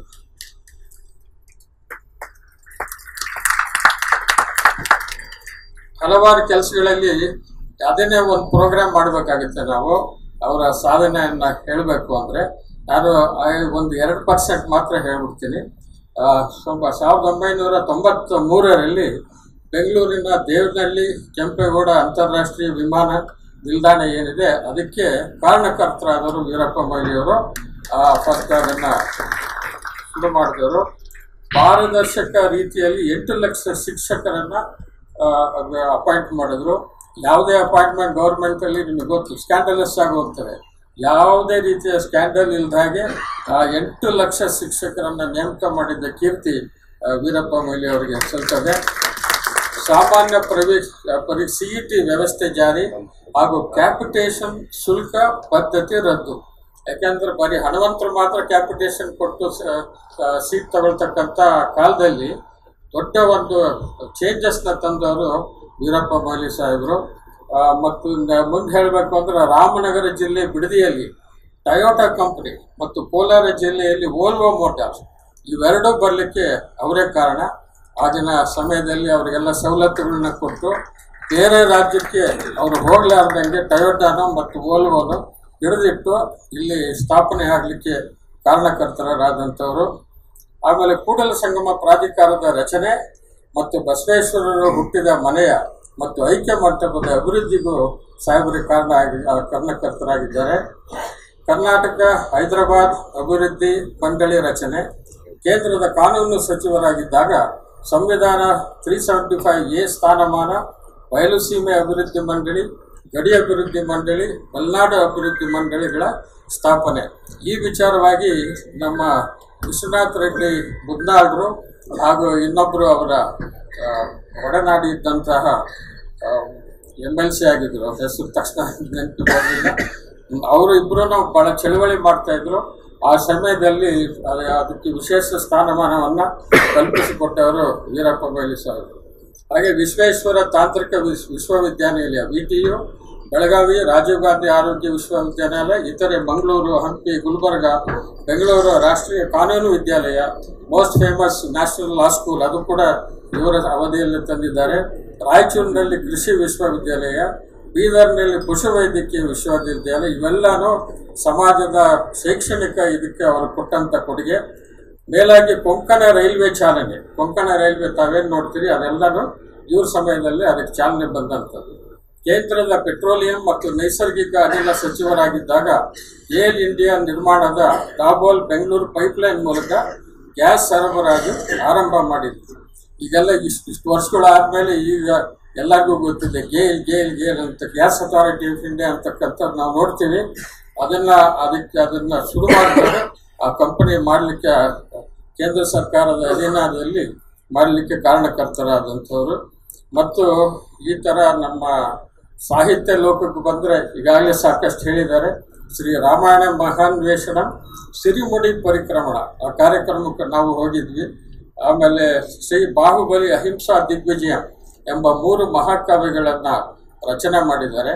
ಹಾಗೆ ಇವರಿಗೆ ಅವರು ಎಂದೂ ಪುರಸ್ಕಾರಗಳನ್ನು ಹಿಂದೆ ಹೋದವರಲ್ಲ, ಅವೇ ಆರಿಸ್ಕೊಂಡು ಬರಬೇಕು. ನನಗೆ ಇನ್ನೂ ಚೆನ್ನಾಗಿ ಜ್ಞಾಪಕ ಇದೆ, ಅವರು ಮುಖ್ಯಮಂತ್ರಿ ಆಗಿದ್ದಾಗ 2 ಯೂನಿವರ್ಸಿಟಿ ಅವರು ಡಾಕ್ಟ್ರೇಟ್ ಕೊಟ್ಟರು. ಯಾಕೆಂದರೆ ಅವರು ಅಧಿಕಾರದಾಗಿದ್ದಾಗ ಸಾಮಾನ್ಯವಾಗಿ ಎಲ್ಲರಿಗೂ ಸಿಗ್ತದೆ, ಅದನ್ನು ರಿಫ್ಯೂಸ್ ಮಾಡೋದು. ಇದು ಮುಖ್ಯಮಂತ್ರಿ ಆಗಿದ್ದಾಗ ಈ ವಿಚಾರವಾಗಿ ನಾವು ಅದನ್ನು ತಗೊಳ್ಳೋದಿಲ್ಲ ಅಂಥೇಳಿ ಆ ಪೇಪರ್ನಲ್ಲಿ ಓದಿದ್ದು ನನಗೆ ಚೆನ್ನಾಗಿ ಜ್ಞಾಪಕ ಇದೆ. ಅದೇ ರೀತಿ ಪ್ರಶಸ್ತಿ ಪುರಸ್ಕಾರಗಳು ಮೂರ್ತಿ ದೇವಿ ಪುರಸ್ಕಾರ 2009 ಭಾರತೀಯ ಜ್ಞಾನಪೀಠ ಸಂಸ್ಥೆ ನವದೆಹಲಿ ಈ ಶ್ರೀ ರಾಮಾಯಣ ಮಹಾನ್ವೇಷಣ ಅದಕ್ಕೋಸ್ಕರ ಸಲ್ಲಿಸಿದ್ದಾರೆ. ಸರಸ್ವತಿ ಸಮ್ಮಾನ್ ಪ್ರಶಸ್ತಿ 2014ರಲ್ಲಿ ಶ್ರೀ ರಾಮಾಯಣ ಮಹಾನ್ವೇಷಣ ಅದಕ್ಕೆ ದೊರೆತಿದೆ, ಅವರು ರಚಿಸಿದಂಥ ಕೃತಿ. ಕೇಂದ್ರ ಸಾಹಿತ್ಯ ಅಕಾಡೆಮಿ ಪ್ರಶಸ್ತಿ 2020 ಶ್ರೀ ಬಾಹುಬಲಿ ಅಹಿಂಸಾ ದಿಗ್ವಿಜಯ ಅಂತಕ್ಕಂಥ ಮಹಾಕಾವ್ಯಕ್ಕೆ ಸಲ್ಲಿಕೆಯಾಗಿದೆ. ಹಾಗೆ ತಮ್ಮೆಲ್ಲರಿಗೂ ಗೊತ್ತಿದ್ದಾಗೆ ಬಸವೇಶ್ವರ ಸರ್ಕಲ್ ಆಯಿತು. ಬಸವೇಶ್ವರ ಪುತ್ಥಳಿಯನ್ನು ನಾವು ಸ್ಥಾಪನೆ ಮಾಡಿದ್ವಿ ಬಸವ ಸಮಿತಿಯವರು. ಅದಕ್ಕೆ ನಾವು ಭಾಳ ವರ್ಷದಿಂದ BD ಜಯಂತಿ ಸಾಹೇಬರಿದ್ದಾಗ ಭಾಳ ವರ್ಷ ಅದಕ್ಕೆ ಪ್ರಯತ್ನ ಮಾಡ್ತಾ ಇದ್ವಿ, ಅದು ಆಗಲಿಲ್ಲ. ಮೊಯ್ಲಿ ಸಾಹೇಬರು ಅದಕ್ಕೆ ಮುಖ್ಯಮಂತ್ರಿ ಇದ್ದಾಗ ತಲವಣ್ಕರ್ ಮತ್ತು ಇನ್ನೊಬ್ಬರು ಕೌಜಲ್ಗಿ ಅವರಿದ್ರು ಕಾಣುತ್ತೆ, ಅಲ್ಲಿ ಕ್ಲಿಯರೆನ್ಸ್ ತಗೊಂಡು ನಮಗೆ ಅದು ಅವರ ಆಡಳಿತದಲ್ಲಿ ಬರ್ತಾಯಿತ್ತು ವಿಧಾನಸೌಧ ಅಥಾರಿಟಿ ಒಳಗೆ, ಅಲ್ಲಿ ನಮಗೆ ಸ್ಥಾಪನೆ ಮಾಡಲಿಕ್ಕೆ ಅವಕಾಶ ಮಾಡಿಕೊಟ್ರು. ಅಷ್ಟೇ ಅಲ್ಲ, ನಮ್ಮದು ಸಂಪನ್ಮೂಲ ಕಡಿಮೆ ಇದ್ದಿದ್ದರಿಂದ 5 ಲಕ್ಷ ರೂಪಾಯಿನ ಸರ್ಕಾರದಿಂದಲೂ ಮತ್ತು 5 ಲಕ್ಷ ರೂಪಾಯಿನ ಬೆಂಗಳೂರು ಮಹಾನಗರ ಪಾಲಿಕೆಯಿಂದಲೂ ಕೊಡುಮಾಡಿಸಿ ಅವರು ಇವತ್ತೇನಾದರೂ ಬಸವಣ್ಣನ ನಾವು ನೋಡಿದ್ರೆ ನೀವು ಭೈರಪ್ಪ ಮೊಯ್ಲಿ ಅವ್ರನ್ನ ನೆನೆಸ್ಕೋಬೇಕು. ಯಾಕೆಂದರೆ ಅದಕ್ಕೆ ಕಾರಣಕರ್ತರಾದವರು ಸನ್ಮಾನ್ಯ ವೀರಪ್ಪ ಮೊಯ್ಲಿ ಅವರು. ಇನ್ನೂ ಭಾಳ ಹೇಳಬೇಕು ಅಂದರೆ ಹೇಳಿದಾಗ ಅದಕ್ಕೆ ಸಪ್ರೇಟ್ ಒಂದು ಪ್ರೋಗ್ರಾಮ್ ಮಾಡೋಣ. ಈ ಸದ್ಯ ಅವರಿಗೆ ಸನ್ಮಾನ್ಯ ಮೊಯ್ಲಿ ಸಾಹೇಬರಿಗೆ ತಮ್ಮನ್ನು ಉದ್ದೇಶಿಸಿ ಮಾತನಾಡಲಿ ಅಂತ ಕೇಳ್ತಿರ್ತೀನಿ. ಶರಣು ಸರ್. ಎಲ್ರಿಗೂ ಶರಣು ಶರಣ.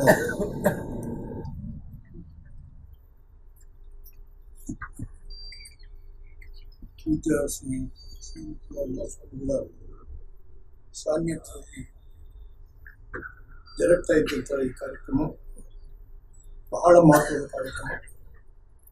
ನಮ್ಮ ಪೂಜ್ಯರಾದ ರಾಜಶ್ರೀವಾದಂಥ ಡಾಕ್ಟರ್ BD ಜತ್ತಿಯವರ 113ನೇ ಜಯಂತ್ಯೋತ್ಸವ ಈ ಸಮಾರಂಭದಲ್ಲಿ ಭಾಗವಹಿಸುತ್ತಿರುವ ನನ್ನ ಆತ್ಮೀಯರು, ಬಸವ ಸಮಿತಿಯ ಅಧ್ಯಕ್ಷರು ಆದಂಥ ಶ್ರೀ ಅರವಿಂದ್ ಜತ್ತಿಯವರು, ಈ ದಿವಸ ಬಸವ ವಿಭೂಷಣ ಪುರಸ್ಕಾರದಿಂದ ಸನ್ಮಾನಿತರಾದಂಥ ಡಾಕ್ಟರ್ ಚನ್ನಬಸವನವರು, ಬಸವಶ್ರೀ ಪುರಸ್ಕಾರವನ್ನು ಪಡೆದ ಶ್ರೀ CM ಚಂದ್ರಶೇಖರ್ ಅವರು, ಇನ್ನೊಬ್ಬ ಪುರಸ್ಕೃತರಾದಂಥ ಶ್ರೀ S ಪಿನಾಕಪಾಣಿ ಅವರು,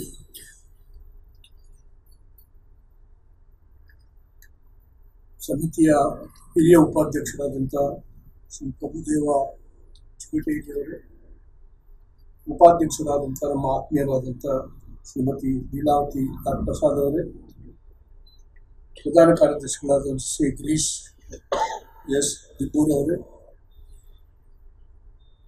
ಅನೇಕ ಹಿರಿಯರಾದಂಥ ಎಲ್ಲ ಬಸವ ಸಮಿತಿಯ ಪದಾಧಿಕಾರಿಗಳು, ಇವತ್ತು ಈ ವಿಶೇಷವಾದಂಥ ಕಾರ್ಯಕ್ರಮಕ್ಕೆ ಬಂದಂಥ ಎಲ್ಲ ನನ್ನ ಆತ್ಮೀಯ ಸಹೋದರ ಸಹೋದರಿ, ಭಾಷಣದ ಕಾರ್ಯಕ್ರಮಗಳೆಲ್ಲ ಮುಖ್ಯ. ಈ ಸ್ವಾಮಿಗಳ ಆಶೀರ್ವಾದ ಮಾತ್ರ ಸಿಗಬೇಕಾಗಿದೆ. ಆದ್ದರಿಂದ ನಾನು ಅದಕ್ಕಾಗಿ ಏನು ತಲೆಬಿಸಿ ಇರಬಾರ್ದು ಅಂತೇಳಿ ವಾಚ್ ಎಲ್ಲ ಕಟ್ಟೋದಿಲ್ಲ. ಆದರೂ ಕೂಡ ಆ ವಿದ್ಯಾರ್ಥಿ ಹತ್ರ ಕೇಳಿದಾಗ ಅವರು ಹೇಳಿದ್ರು ಈಗಾಗಲೇ 1.5 ಗಂಟೆ ಆಗಿದೆ ಅಂತ. ಆದ್ದರಿಂದ ಬಹಳ ಉದ್ದ ಭಾಷಣ ಮಾಡಲಿಕ್ಕೆ ಹೋಗುವುದಿಲ್ಲ. ಯಾಕಂದರೆ ವಿಷಯವಾಗಿ ಏನು ಹೇಳಬೇಕು ಅದನ್ನೆಲ್ಲ ಚಿಕ್ಕಪ್ಪನವರು ಮತ್ತು ಸಮಾರಂಭವನ್ನು ನಿರೂಪಿಸಿದವರು ಈಗಾಗಲೇ ಹೇಳಿದ್ದಾರೆ. ನನಗೆ ಬಹಳ ವಿಶೇಷವಾದಂಥ ಒಂದು ಆನಂದ ಕೊಡತಕ್ಕಂಥ ಕಾರ್ಯಕ್ರಮ ಅಂದರೆ ಪೂಜ್ಯರಾದಂಥ ರಾಜರ್ಷಿಯವರಾದಂಥ ಡಿ ಜತ್ತಿಯವರ 115ನೇ ಜಯಂತ್ಯೋತ್ಸವ. ಜತ್ತಿಯವರು, ಅವರ ಪತ್ನಿಯವರು ನಮಗೆಲ್ಲ ಭಾಳ ಪೂಜನೀಯರು. ನಾನು ಯಾವಾಗ ಬಹುಶಃ ಒಂದು 15 ದಿವಸಕ್ಕೊಮ್ಮೆ ಹೋಗೇ ಹೋಗ್ತಾ ಇದ್ದೆ. ಮುಖ್ಯಮಂತ್ರಿಯಾಗಿ ಹೋಗ್ತಾ ಇದ್ದೆ, ಮಂತ್ರಿಯಾಗಿ ಹೋಗ್ತಾ ಇದ್ದೆ, ಎಲ್ಲ ಸಂದರ್ಭದಲ್ಲಿ ಕೂಡ ನಾವು ಹೋಗ್ತಾ ಇದ್ದೇವೆ. ಅವರ ಆಶೀರ್ವಾದವೇ ನಮಗೆ ವಿಶೇಷವಾದಂಥ ಒಂದು ಶಕ್ತಿ. ಅವರು ನನಗೆ ಹೇಳಿದನು, ನಾವು ಸ್ವಲ್ಪ ಇಲ್ಲಿ ಬಸವೇಶ್ವರರು ಹುಟ್ಟಿದ ಜಾಗ ನೋಡ್ಕೊಂಡು ಬರ್ಬಿಡ್ತಾರೆ. ಅದೇ ಪ್ರಕಾರ ಅವರ ಐಕ್ಯ ಸ್ಥಳವನ್ನು ಕೂಡ ನೋಡಬೇಕು ಅಂತ ಹೇಳಿದಾಗ ನಾನು ನೋಡಿದೆ ಮುಖ್ಯಮಂತ್ರಿಯಾಗಿ ಬಹುಶಃ. ಅಲ್ಲಿ ನೋಡಿದಾಗ ಬಹಳ ಬಡ ಬ್ರಾಹ್ಮಣರ ಮನೆ ಅವರಿದ್ದರು, ಪಾಸ್ ಆಗಿತ್ತು ಅವರ ಮನೆಯಲ್ಲಿ. ಆಗ ನಾನು ಅವರ ಹತ್ರ ವಿನಂತಿ ಮಾಡಿದ್ದೆ, ಎಷ್ಟು ಬೇಕೋ ಅಷ್ಟು ನಾವು ಪರಿಹಾರ ಕೊಡ್ತೀವಿ. ಬಸವೇಶ್ವರಂಥ ಮಹಾತ್ಮರು ಬಹುಶಃ ಜಗತ್ತಿನಲ್ಲಿ ನನ್ನ ದೃಷ್ಟಿಯಲ್ಲಿ ಅವರಿಗೆ ಸಮಾನನಾದಂಥ ಮಹಾತ್ಮರೇ ಇಲ್ಲ. ನಾನು ಭಾಳ ಅಧ್ಯಯನ ಮಾಡಿದ್ದೀನಿ. ಆದ್ದರಿಂದ ಅವರ ಮನೆಯೇ ಇವತ್ತು ಸ್ಮಾರಕ ಮಾಡಲಿಕ್ಕೆ ನಮಗೆ ಆಗಲಿಲ್ಲ. ಭಾಳ ದುರಂತ. ತಾವು ದಯಮಾಡಿ ಬಿಟ್ಟುಕೊಟ್ರೆ ನಾವು ಇದಕ್ಕೆ ಒಳ್ಳೆ ಸ್ಮಾರಕ ಮಾಡ್ತೇವೆ ಅಂತ ಹೇಳಿದ ಮೇಲೆ ಭಾಳ ಸಂತೋಷದಿಂದ ಅವ್ರು ಈಗ ಎಲ್ಲಿದ್ದಾರೆ ಅಂತ ಗೊತ್ತಿಲ್ಲ, ಇರ್ಬೋದು, ಅಲ್ಲೇ ಇದ್ದಾರೆ. ಹೌದು, ಅದನ್ನು ಬಿಟ್ಕೊಟ್ಟು ಆಮೇಲೆ ಅದನ್ನು ಡೆವಲಪ್ ಮಾಡಲಿಕ್ಕೆ ಸಾಧ್ಯ ಆಯಿತು. ಆಗ ನಾನು ಇಲ್ಲಿ ಬಂದು ಹೇಳಿದೆ. ಆಮೇಲೆ ಐಕ್ಯ ಮಂಟಪ ಕೂಡ ಅದು ದೇವರಾಜ ಅರಸರು ಪ್ರಯತ್ನ ಮಾಡಿದ್ರು, ಭಾಳ ಎಲ್ಲರೂ ಪ್ರಯತ್ನ ಮಾಡಿದ್ರು. ಆದರೆ ಯಾಕಂದ್ರೆ ಆಗಲಿಲ್ಲ. ಆದರೆ ನಾನೊಂದು ಸಂಕಲ್ಪ ತೊಟ್ಟು ಅದನ್ನು ಐಕ್ಯ ಮಂಟಪವನ್ನು ರಚನೆ ಮಾಡಲಿಕ್ಕೆ ಸಾಧ್ಯ ಆಯಿತು. ಅದಕ್ಕೆ ಮತ್ತೆ ಪುನಃ ಇಲ್ಲಿ ಬಂದೆ. ಅವರಿಗೆ ಅವರು ರಾಷ್ಟ್ರಪತಿಗಳಾಗಿದ್ದವರು ಜತ್ತಿಯವರು, ಪೂಜ್ಯ ಜತ್ತಿಯವರು. ನಾನು ಹೇಳಿದೆ, ನೀವು ವಿಧಾನಸೌಧಕ್ಕೆ ಬರಬೇಡಿ, ನನ್ನ ಕ್ಯಾಬಿನೆಟನ್ನೇ ನಿಮ್ಮ ಇಲ್ಲಿಗೆ ಬಸವ ಸಮಿತಿಗೆ ಕರ್ಕೊಂಡು ಬರ್ತೇನೆ, ಇಲ್ಲೇ ತಾವೇನು ಅಪ್ಪಣೆ ಕೊಡ್ತೀರೋ ಅದನ್ನು ಮಾಡೋಣ ಅಂತೇಳಿ. ಅಲ್ಲಿ ಭಾಳ ಪ್ರಾಮುಖ್ಯವಾದಂಥ ನಿರ್ಣಯ ನಾವು ಮಾಡಿದ್ದೆವು. ಒಂದು ಅದೇ ಅವರ ಬಸವೇಶ್ವರವರ ಮನೆಯನ್ನು ಪುನರುತ್ಥಾನ ಮಾಡಿದೆವು. ಮತ್ತು ಒಂದು ಇಡೀ ಒಂದು ಆ ಪ್ರದೇಶದ ಅಭಿವೃದ್ಧಿಗೆ ಒಂದು ಪ್ರಾಧಿಕಾರ ಮಾಡಿದೆ. ನೀಲ ನಕ್ಷೆ ಮಾಡಿ ಅವರಿಗೆ ತೋರಿಸಿದೆ, ಈ ಥರ ಮಾಡಬೇಕು ಅಂತ ಹೇಳಿದೆ ನನಗೆ. ಅದೇ ಪ್ರಕಾರ ಅದಕ್ಕೆ ಒಂದು ಪ್ರಾಧಿಕಾರ ಕೂಡ ಮಾಡಿದೆವು. ಭಾಳ ಸಂತೋಷ. ನನ್ನ ಅನಂತರ ಬಂದ ಮುಖ್ಯಮಂತ್ರಿಯವರು ಕೂಡ ಬಹುಶಃ ಎತ್ಕಾಟಿದ್ರು, ಅದನ್ನು ಒಳ್ಳೆ ಅಭಿವೃದ್ಧಿ ಮಾಡಿದರು. ಆದ್ದರಿಂದ ಇದೆಲ್ಲ ಸಾಧ್ಯ. ಮೂಲ ಅದಕ್ಕೆ ಯಾರು ಅಂತ ಹೇಳಿದ್ರೆ ಬಿಜೆಪಿ ಅವರ ಆಶೀರ್ವಾದ, ಅವರ ಆದೇಶ ಅದು ಮಾಡಿದ್ರಿಂದ ಅದು ಸಾಧ್ಯ ಆಯಿತು. ಇದು ಈಗ ಅದನ್ನು ಸ್ವತಃ ನಾವು ಕಾಣ್ತಾ ಇದ್ದೀವಿ. ಆದರೆ ಒಂದು ನನ್ನ ಆಸೆ ಪೂರ್ತಿ ಆಗಲಿಲ್ಲ. ಅದೇನಂತ ಹೇಳಿದ್ರೆ, ಆ ಪ್ರಾಧಿಕಾರದ ಆಶ್ರಯದಲ್ಲಿ ಇಡೀ ಜಗತ್ತಿಗೆ ಅವರು ಏನು ತತ್ವವನ್ನು, ಅದು ಲಿಂಗ ಸ್ವಾತಂತ್ರ್ಯ ಇರ್ಬೋದು, ಸಮಾನತೆ ಇರ್ಬೋದು, ಅಸ್ಪೃಶ್ಯತೆ ಇರ್ಬೋದು, ಬಹುಶಃ ಇದನ್ನ ಎಲ್ಲವನ್ನೂ ಎಲ್ಲ ಸುಧಾರಣೆಗಳನ್ನ ಮಾಡಿದಂಥ ಏಕೈಕ ವ್ಯಕ್ತಿ ಜಗಜ್ಯೋತಿ ಬಸವೇಶ್ವರ. ಎಲ್ಲೂ ಒಂದೊಂದು ಸುಧಾರಣೆ ಮಾಡಿರ್ಬೋದು. ಮಾರ್ಕ್ಸ್ ಸಮಾನತೆ ವಿಷಯದಲ್ಲಿ ಒಂದು ದೊಡ್ಡ ಪುಸ್ತಕ ಬಂದಿರ್ಬೋದು. ಬೇರೆ ಬೇರೆಯವರು ಅನೇಕ ರೀತಿಯ ಮಾಡಿರ್ಬೋದು. ಆದರೆ ಮಾನವನಿಗೆ ಏನು ಪ್ರಾಥಮಿಕವಾಗಿ ಅನಿವಾರ್ಯವಾಗಿ ಬೇಕಾಗ್ತದೆ ಮಾನವನ ಸಂಪೂರ್ಣವಾದಂತಹ ಅಭಿವೃದ್ಧಿಗೆ, ಅದರ ಭದ್ರ ಬುನಾದಿಯನ್ನ ಹಾಕಿ ಹೋರಾಟ ಮಾಡಿ ಹುತಾತ್ಮರಾದವರು ಅದು ಬಸವೇಶ್ವರರು ಮಾತ್ರ. ಆದ್ರಿಂದ ಅವರ ಬಗ್ಗೆ ದೊಡ್ಡ ಅಧ್ಯಯನ ಮಾಡಬೇಕು. ಇದು ಜಾಗತಿಕ ಒಂದು ಅಧ್ಯಯನ ಮಾಡಬೇಕು. ಯೂನಿವರ್ಸಿಟಿ ಅಂತೇಳಿ ಕರೀರಿ ಅಥವಾ ಒಂದು ಅಧ್ಯಯನ ಪೀಠ ಅಂತೇಳಿ ಕರೀರಿ, ಅದು ಅಲ್ಲಿ ಆಗ್ಲೇಬೇಕು. ಅದು ನನ್ನ ಒಂದು ಆಶಯ. ಅನೇಕ ಆಮೇಲೆ ನಮ್ಮ ಬಂದ ಅನೇಕ ಮುಖ್ಯಮಂತ್ರಿ ಅಂತ ಹೇಳಿದ್ರು ಕಟ್ಟಡ ಕಟ್ಟಬಹುದು, ಆದರೆ ಇಂಥ ಒಂದು ವಿದ್ವತ್ ಕೇಂದ್ರವನ್ನು, ಒಂದು ಮಾನವೀಯ ಆಕಾಂಕ್ಷೆಗಳ ದೊಡ್ಡ ಒಂದು ಸೌಧವನ್ನ ಅಲ್ಲಿ ಕಟ್ಟತಕ್ಕಂಥ ಪ್ರಯತ್ನ ಬಹುಶಃ ಮುಂದೆ ಯಾರಾದರೂ ಬರ್ಬೋದು, ನನ್ನಾಗಿ ಆಲೋಚನೆ ಮಾಡಬಹುದು ಅಂತೇಳಿ ನಾನು ಭಾವನೆ ಮಾಡಿದ್ದೀನಿ. ಅದೊಂದು ಬಾಕಿ ಇದೆ, ಅದಾಗಬೇಕು. ಯಾರ್ಯಾರ ಹೆಸರಿನಲ್ಲಿ ನಾವು ಅಧ್ಯಯನ ಪೀಠ ಮಾಡ್ತೀವಿ, ದೊಡ್ಡ ದೊಡ್ಡ ವಿಶ್ವವಿದ್ಯಾಲಯ ಮಾಡ್ತೀವಿ, ಬಸವೇಶ್ವರ ವಿಷಯದಲ್ಲಿ ಯಾಕೆ ಆಗುವುದಿಲ್ಲ? ಇದು ನನ್ನ ವಿಶೇಷವಾದಂಥ ಕಳಕಳಿ. ಇದು ಒಂದೆಲ್ಲ ಒಂದು ದಿವಸ ಆಗ್ತದೆ ಒಂದು ಭಾವನೆ ನಾನು ಇಟ್ಟುಕೊಂಡಿದ್ದೀನಿ. ಬಿಡಿ ಜತ್ತಿಯವರ ಬದುಕು ಇದು ಎಲ್ಲರಿಗೂ ಕೂಡ ಆದರ್ಶ. ರಾಜಕೀಯ ಕ್ರಿಯಾಶೀಲತೆಗೆ ಆಧಾರ ಸ್ತಂಭವಾಗಿ ಕಂಡುಬರುವುದು ಶರಣ ಆದಯ್ಯನವರ ವಚನ. ತನುವಿನಲ್ಲಿ ನಿರ್ಮೋಹ, ಮನದಲ್ಲಿ ನಿರಹಂಕಾರ, ಪ್ರಾಣದಲ್ಲಿ ನಿರ್ಭಯ, ಚಿತ್ತದಲ್ಲಿ ನಿರಪೇಕ್ಷೆ, ವಿಷಯಗಳಲ್ಲಿ ಉದಾಸೀನ, ಭಾವದಲ್ಲಿ ದಿಗಂಬರ, ಜ್ಞಾನದಲ್ಲಿ ಪರಮಾನಂದವೆಡೆಗೊಂಡ ಬಳಿಕ ಸೌರಾಷ್ಟ್ರ ಸೋಮೇಶ್ವರನೆಂಬ ಲಿಂಗವು ಬೇರಿಲ್ಲ ಕಾಡಿವೆ. ಇದು 100ಕ್ಕೆ 100 ಪಾಲು ಈ ವಚನ ನಮ್ಮ ಬಿ.ಡಿ. ಜತ್ತಿಯವರ ಪೂಜ್ಯ ಬಿ.ಡಿ. ಜತ್ತಿಯವರ ಬದುಕಿಗೆ ಅನ್ವಯಿಸ್ತದೆ ಅಂತೇಳಿ ನಾನು ತಿಳ್ಕೊಂಡಿದ್ದೀನಿ. ಆದ್ದರಿಂದ ಅವರು ಯಾವುದೇ ಒಂದು ಕಪ್ಪು ಚುಕ್ಕೆ ಇಲ್ಲದೆ ತಮ್ಮ ಸಾರ್ವಜನಿಕ ಜೀವನವನ್ನು ನಿರ್ವಹಿಸಿದವರು ಯಾವಾಗಲೂ ಕೂಡ ಆದರ್ಶ. ನಾನು ಅವರನ್ನು ನನ್ನ ಸಾರ್ವಜನಿಕ ಬದುಕಿನಲ್ಲಿ ಅವರನ್ನು ಒಂದು ಆದರ್ಶ ಪುರುಷರನ್ನಾಗಿ ನಾನು ಇಟ್ಟುಕೊಂಡೇ ನಾನು ಮುಂದೆ ಹೋಗಿದ್ದೆ. ಆದ್ದರಿಂದ ಇವತ್ತು ಈ ಬಿ.ಡಿ. ಜತ್ತಿಯವರ ಈ ಒಂದು ಬದುಕು ಎಲ್ಲರಿಗೂ ಕೂಡ ಒಂದು ಆದರ್ಶ ಆಗ್ಬೇಕಾಗ್ತದೆ. ಯಾಕಂದ್ರೆ ಅವರು ತಾತ್ವಿಕವಾದಂತಹ ಸಿದ್ಧಾಂತದಲ್ಲಿ 100ಕ್ಕೆ 100 ಪಾಲು ಬದ್ಧತೆ ಹೇಳುವವರು ಜತ್ತಿಯವರು. ಅವರಿಗೆ ಅಲ್ಲಿ ಜಮಖಂಡಿನಲ್ಲಿ ಆಸ್ಥಾನದಲ್ಲಿ ಇರುವಾಗಲೇ ತೊಟ್ಟಿಯನ್ನು ಸಹಿಸ್ತಾ ಇರಲಿಲ್ಲಂತೆ ರಾಜರು, ಆಗಿನ ರಾಜರು, ಜಮಖಂಡಿ ರಾಜರು. ಆದರೆ ನಾನು ನನ್ನ ವಸ್ತ್ರಾಭರಣ ಮಾತ್ರ ಬದಲಾವಣೆ ಮಾಡುವುದಿಲ್ಲ, ಬೇಕಾದ್ರೆ ಪದವಿ ಬಿಡ್ತೇನೆ ಅಂತೇಳಿ ಒಂದು ರೀತಿಯ ಬದ್ಧತೆ ಇದ್ದವರು. ಅವ್ರು ಹೇಳಿದ್ರು, ಅದಕ್ಕೆ ರಾಜೀನಾಮೆ ಬೇಕಾದ್ರೆ ಕೊಡ್ತೇನೆ, ಆದರೆ ನನ್ನ ವಸ್ತ್ರಾಭರಣ ಬದಲಾವಣೆ ಮಾಡಲಿಕ್ಕೆ ಸಾಧ್ಯ.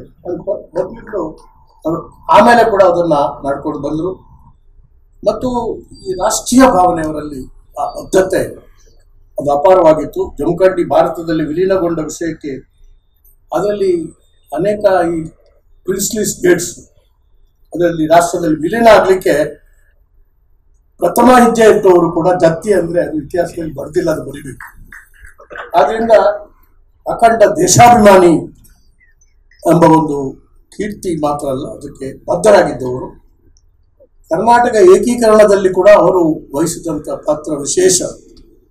ಮೈಸೂರಿಗೆ ಹೋದ್ರು, ಅನೇಕ ಜನರನ್ನು ಕರ್ಕೊಂಡು ಹೋಗಿ ಮಹಾರಾಜರನ್ನು ನೋಡಲಿಕ್ಕೆ ಈ ಏಕೀಕರಣ ಆಗಬೇಕು ಅಂತೇಳಿ. ಅವ್ರು ಇಲ್ಲದೇ ಇದ್ದಾಗ ಬಹುಶಃ ಊಟಿಗೆ ಹೋದರು. ಅಲ್ಲಿ ಹೋಗಿ ಮಹಾರಾಜರ ಹತ್ರ ಅವರು ಮಾತಾಡಿದರು. ಅದರಿಂದ ಹೊಸ ರಾಜ್ಯವಾಗುವ ಮೊದಲು ಬಿ.ಡಿ. ಜತ್ತಿಯವರು ಅನೇಕರನ್ನ ಕಟ್ಟಿಕೊಂಡು ಅವರು ನವಮೈಸೂರು ನಿರ್ಮಾಣಕ್ಕೆ ದೊಡ್ಡ ಹೆಜ್ಜೆಯನ್ನಿಟ್ಟವರು ನಮ್ಮ ಜತ್ತಿಯವರು. ಇನ್ನೂ ನಮಗೆ ಬಹಳ ಪ್ರಿಯವಾದಂಥ ಅವರು ಮಾಡಿದಂಥ ಕೆಲಸ ಅಂತ ಹೇಳಿದರೆ ಭೂ ಸುಧಾರಣೆಯ ಒಂದು ದೊಡ್ಡ ಕೆಲಸ. ಭೂ ಸುಧಾರಣಾ ಸಮಿತಿಯ ಶಾಸಕ ಸಮಿತಿಯ ಅಧ್ಯಕ್ಷರಾಗಿದ್ದರು. ನಾನು ರಾಜಕೀಯಕ್ಕೆ ಸೇರಿದ್ರೆ ಭೂ ಮಸೂದೆಯಿಂದ, ಇಲ್ಲದೆ ರಾಜಕೀಯಕ್ಕೆ ಸೇರ್ತಾನೆ ಇರಲಿಲ್ಲ. ನಾನು ವಕೀಲನಾಗಿ ದೊಡ್ಡ ಹೋರಾಟ ಮಾಡ್ತಾ ಇದ್ದೆ. ದೊಡ್ಡ ಹೋರಾಟ ಮಾಡಿ ಅಂದ್ರೆ ಕಾನೂನು ಬಲ ಇಲ್ಲ. ಇವರು ಮಾಡಿದ ಕಾನೂನು ಆಮೇಲೆ ದೇವರಾಜ ಬಂದ ಮೇಲೆ ಕಾನೂನನ್ನು ಬದಲಾವಣೆ ಮಾಡಿದ್ರು. ಒಂದು ಬಹುಶಃ ಭೂ ಸುಧಾರಣೆಯ ಒಂದು ಕ್ರಾಂತಿಕಾರಿಕ ಕಾನೂನು ಕರ್ನಾಟಕದಲ್ಲಿ ಅನುಷ್ಠಾನವಾದಷ್ಟು ಇಡೀ ದೇಶದಲ್ಲೇ ಆಗಲಿ. ಅದರಿಂದಾಗಿ ನಾನು ರಾಜಕೀಯಕ್ಕೆ ಇಲ್ಲದಿದ್ರೆ ನಾನು ವಕೀಲಾಗಿ ಹೋಗ್ತಾ ಇದ್ದೆ. ವಕೀಲಾಗಿ ಇರ್ಲಿಕ್ಕೆ ನನಗೆ ಆಸೆ ಇತ್ತು. ಆದರೆ ಅದು ಅವ್ರಿಗೆ ನನಗೆ ಬಹಳ ಪ್ರಿಯವಾಗಿದೆ ಅಂತ ಹೇಳಿದ್ರೆ ಅವರಲ್ಲಿ ಈ ಭೂ ಮಸೂದೆಯನ್ನ ಅನುಷ್ಠಾನ ಮಾಡುವುದರಲ್ಲಿ 100ಕ್ಕೆ 100 ಪಾಲು ಬದ್ಧತೆ ಇತ್ತು. ಪ್ರಾಮಾಣಿಕವಾಗಿ ಕೆಲಸ ಮಾಡಿದ್ರು. ಅವರು ಏನು ವರದಿಯನ್ನ ಕೊಟ್ಟಿದ್ರು ಆ ವರದಿಯೇ ಆಮೇಲೆ ಬಂದಂತ ದೇವರಾಜ ಕಾಲದಲ್ಲಿ ಬಂದಂತ ಭೂ ಮಸೂದೆ ಭೂ ಕ್ರಾಂತಿಯ ಒಂದು ದೊಡ್ಡ ತಳವದಿಯಾಗಿ ನಿಂತಿದೆ. ಆದ್ರಿಂದ ಈ ವಿಷಯ ಕೂಡ ಬಹುಶಃ ಇತಿಹಾಸದಲ್ಲಿ ಬರಬೇಕು. ಒಂದು ದೊಡ್ಡ ಕ್ರಾಂತಿ ಕೆಲಸ ಅವ್ರು ಮಾಡಿದ್ರು. ಮತ್ತೆ ಇನ್ನೊಂದು ಪ್ರಿಯವಾದಂತ ನನ್ನ ವಿಷಯ ಅಂತ ಹೇಳಿದ್ರೆ ಆಡಳಿತ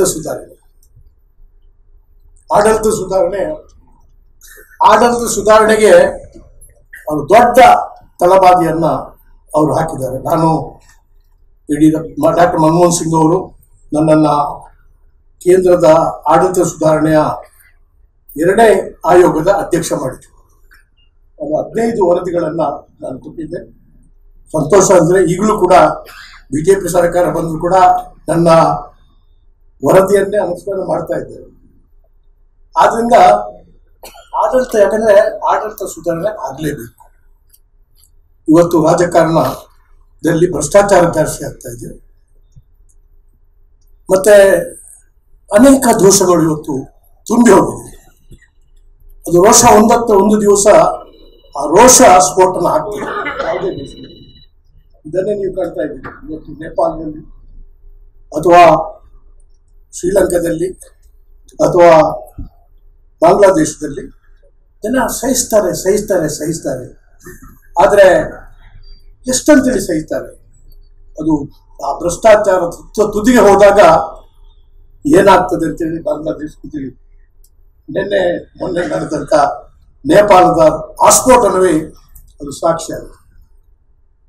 ಇದನ್ನು ಹೋಗಲಾಡಿಸಬೇಕಾದ್ರೆ ಕಟ್ಟುನಿಟ್ಟಾದಂಥ ಆಡಳಿತ ಸುಧಾರಣೆ ದೇಶದಲ್ಲಿ ಆಗಲೇಬೇಕು. ನಾನು ಕಾನೂನು ಮಂತ್ರಿ ಆಗಿರುವಾಗ ದೊಡ್ಡ ಹೋರಾಟ ಆಯಿತು ದೇಶದಲ್ಲಿ. ಏನಂತ ಹೇಳಿದ್ರೆ ಲೋಕಪಾಲ್ ಕಾನೂನು ತರಬೇಕು ಅಂತ ಬಹಳ ವರ್ಷದಿಂದ ಇತ್ತು. ನಾನು ಆ ಕಾನೂನು ಮಾಡಬೇಕಾದ್ರೆ ನಾನು ಡಾಕ್ಟರ್ ಮನಮೋಹನ್ ಸಿಂಗ್ ಹೇಳಿದೆ, ನಾವು ಬರೀ ಪಾರ್ಲಿಮೆಂಟ್ ಸದಸ್ಯರು ಒಳಗೊಂಡಂತ ಸಮಿತಿಯವರು ಈ ಮಸೂದೆಯನ್ನು ರೂಪಿಸುವುದಲ್ಲ, ನಾವು ಎಲ್ಲ ಇಡೀ ಜನರು ಅಣ್ಣಾ ಹಜಾರೆ ಮತ್ತೆ ಅನೇಕ ಜನ ಜಸ್ಟಿಸ್ ಸಂತೋಷ್ ಹೆಗ್ಡೆ ಅವರನ್ನೆಲ್ಲ ಸೇರಿಸಿ ನಾವು ಸಮಿತಿ ಮಾಡಿದ್ದು. ಅದರ ಕನ್ವೀನರ್ ನಾನು as a law minister I drafted the law Lokpal. ಬಹಳ ಆ ಲೋಕಪಾಲ್ ಬಿಲ್ ಇವತ್ತು ಬಂದಿದ್ರೆ ಬಹುಶಃ ಇಡೀ ದೇಶದಲ್ಲಿ ಕರಪ್ಷನ್ ಹೋಗ್ತಾ ಇತ್ತು. ಜಾರಿ ಬಂದಿದೆ. ರಾಷ್ಟ್ರಪತಿಗಳ ಅಂಕಿತ ಕೂಡ ಸಿಕ್ಕಿದೆ ಆ ಕಾನೂನು ನಮ್ಮ ಕಾಲದಲ್ಲಿ. ಆದರೆ ಅದು ಒಂದು ನಿರ್ಜೀವ ಆಗಬೇಕು. ಈಗ ಅದಕ್ಕೆ ಸರಿಯಾದಂತ ಲೋಕಪಾಲರ ಉಪಲೋಕಪಾಲರ ನೇಮಕ ಆಗಿಲ್ಲ. ಬಹುಶಃ ಇಂದಾದ್ರೂ ಕೂಡ ದೇಶದ ನಾಯಕತ್ವ ಎಚ್ಚೆತ್ತುಕೊಳ್ಬೇಕು.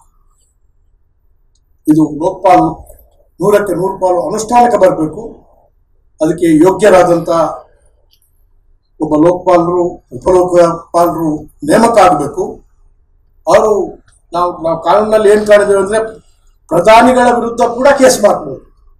ಆ ರೀತಿಯಲ್ಲಿ ಯಾಕಂದ್ರೆ ಡಾಕ್ಟರ್ ಮನಮೋಹನ್ ಸಿಂಗ್ ಅವರಿಗೆ ಕರೆದು ಹೇಳಿದ್ರು ನನ್ನ ಹತ್ರ, ನಾನು ಇವತ್ತು ಪ್ರಧಾನಿ ಆಗಿರ್ಬೋದು, ಆದರೆ ದೇಶದಲ್ಲಿ ಭ್ರಷ್ಟಾಚಾರ ಮೂಲೋತ್ಪಾಟನ ಆಗಬೇಕಾದ್ರೆ ಇಂಥ ಕಟುವಾದಂಥ ಕಾನೂನು ಬರಲೇಬೇಕು, ನೀವು ನಿರ್ದಾಕ್ಷಿಣ್ಯವಾಗಿ ಮಾಡಿ ಅಂತೇಳಿ ಒಂದು ಆದೇಶ ಕೊಟ್ಟ ಮೇಲೆ ಆ ಕಾನೂನನ್ನು ಮಾಡಿದ್ದೇವೆ. ನಾನು ಕನ್ವೀನರ್ ಆಗಿ ನಮ್ಮ ಕಾನೂನು ಇಲಾಖೆಯಲ್ಲಿ ಆ ಕಾನೂನಿನ ಡ್ರಾಫ್ಟ್ ಕೂಡ ಮಾಡಿದೆ. ಬಹುಶಃ ಇಂದಿನ ಕಾಲದಲ್ಲಿ ನಮ್ಮ ದೇಶದ ಪ್ರಜಾಪ್ರಭುತ್ವ ಬೇರೆಲ್ಲ ನೀವು ಬೇರೆ ಬೇರೆ ತಂತ್ರ ಮಾಡಬಹುದು, ರಾಜಕೀಯ ತಂತ್ರ ಎಲ್ಲ ಮಾಡಬಹುದು, ಆದರೆ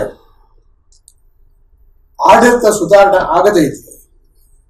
ಭ್ರಷ್ಟಾಚಾರದ ನಿರ್ಮೂಲನ ಆಗದೇ ಇದ್ರೆ ಒಂದಲ್ಲ ಒಂದು ದಿವಸ ಭಾರತದಲ್ಲಿ ಕೂಡ ಪ್ರಜಾಪ್ರಭುತ್ವಕ್ಕೆ ಅನಾಹುತ ಬಂದೇ ಬರ್ತದೆ.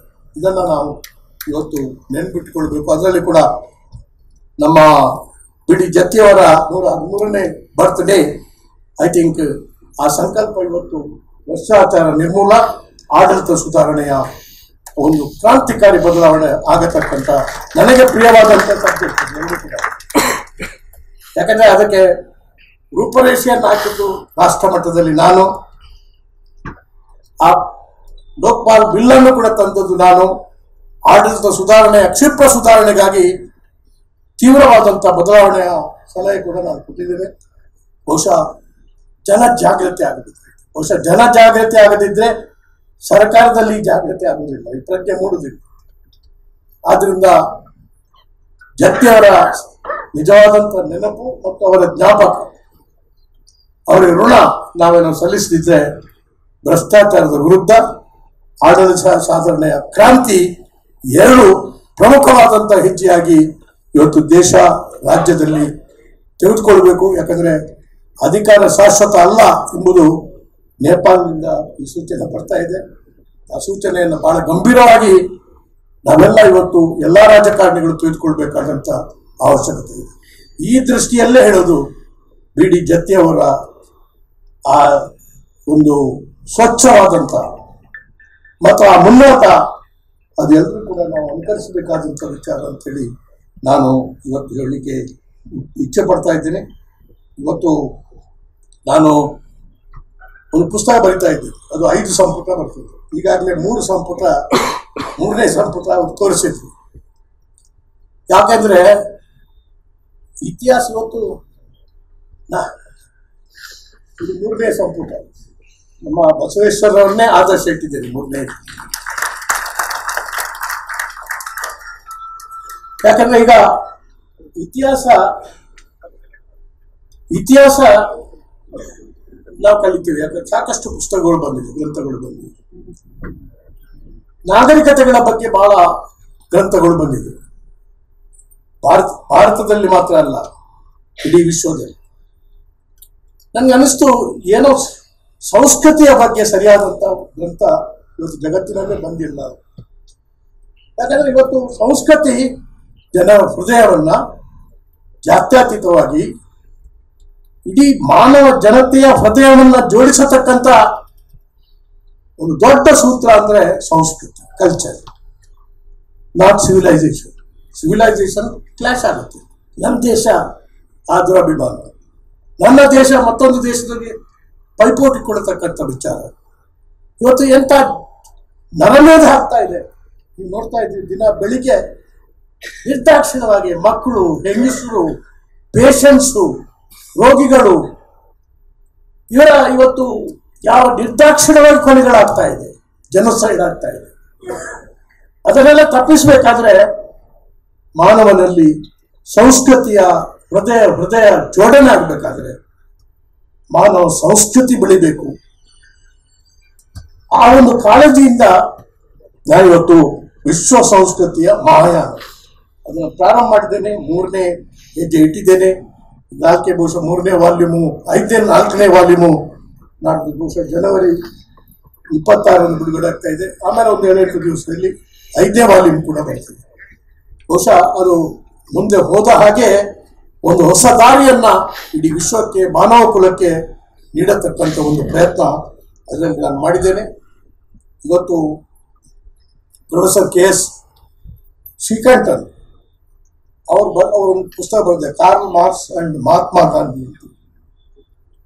ಆ ಗ್ರಂಥದಲ್ಲಿ ಬಸವಣ್ಣನ ಬಗ್ಗೆ ಬರೆದಿರುವ ವರ್ಣನೆಯನ್ನ ನಾನು ಅದನ್ನು ಉದ್ಧರಿಸಲಿಕ್ಕೆ ಅಪೇಕ್ಷೆ ಪಡ್ತೇನೆ. ಅವ್ರು ಹೇಳ್ತಾರೆ, ಕೈಂಡ್ ಲೈಕ್ ಬುದ್ಧ, ಯಾರು Basavanna, kind like Buddha, simple like Mahavira, gentle like Jesus, bold like Muhammad, Basava strikes us almost as a wonder of creation.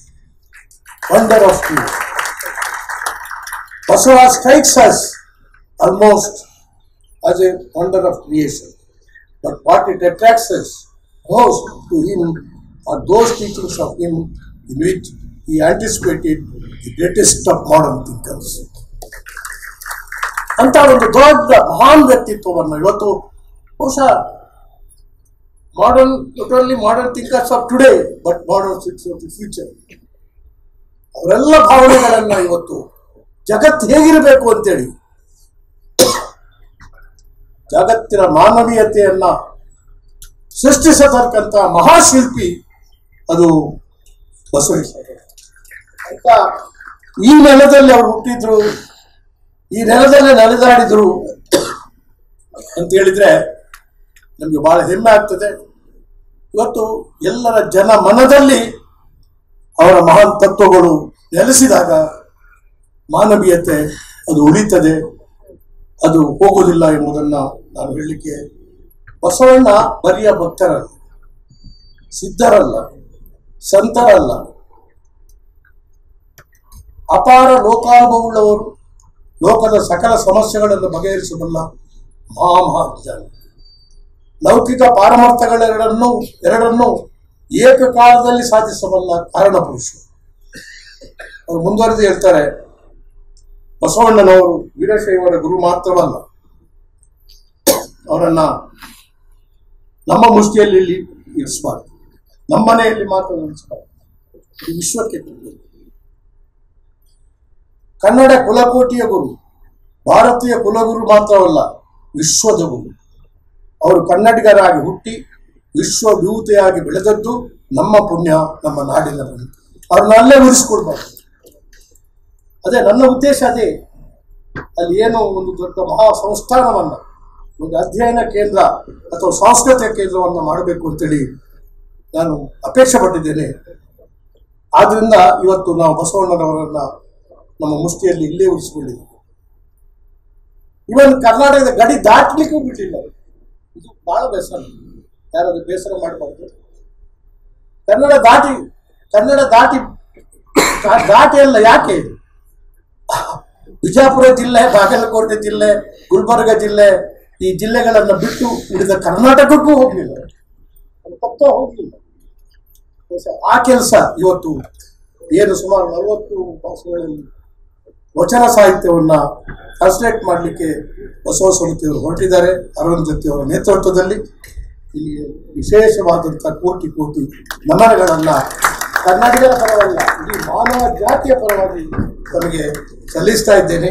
ಆದ್ರಿಂದ ಬಸವೇಶ್ವರರು ನೆನೆಯುವುದೆಂದರೆ ಸಮತೆ, ಸ್ವಾತಂತ್ರ್ಯ, ಬಂಧುತ್ವ ಹಾಗೂ ಮಾನವೀಯತೆಯ ಸ್ಥಾಪನೆಗೆ ದುಡಿದರು ಅಂತ. ಇವತ್ತು ನಮ್ಮ ಪುಣ್ಯ ಕನ್ನಡ. ಬಸವೇಶ್ವರ ಮತ್ತು ಹೇಳಿದರು ನಮ್ಮ ಭಾಷೆಯ ಬಗ್ಗೆ, ಕನ್ನಡ ಮೃತ ಭಾಷೆಯಲ್ಲ, ಜೀವಂತ ಸಶಕ್ತ ಭಾಷೆ. ಕನ್ನಡ ಜನ ಜಡರಲ್ಲ, ಗತಪ್ರಾಣರಲ್ಲ, ಪ್ರತಿಭಾ ದರಿದ್ರರಲ್ಲ, ಸಾಹಸಿಗಳು, ಕ್ರಾಂತದರ್ಶಿಗಳು, ಸರ್ವೋದಯ ಆಚು. ಆದ್ದರಿಂದ ಆಶ್ಚರ್ಯವೆಂದರೆ ಅಹಿಂಸಾ ಪರಮೋ ಧರ್ಮ ಎಂಬುದೇ ಮುಖ್ಯ ಧರ್ಮವಾಗಿ ಉಳ್ಳ ಜೈನ ಧರ್ಮಕ್ಕೂ ದಯವಿಲ್ಲದ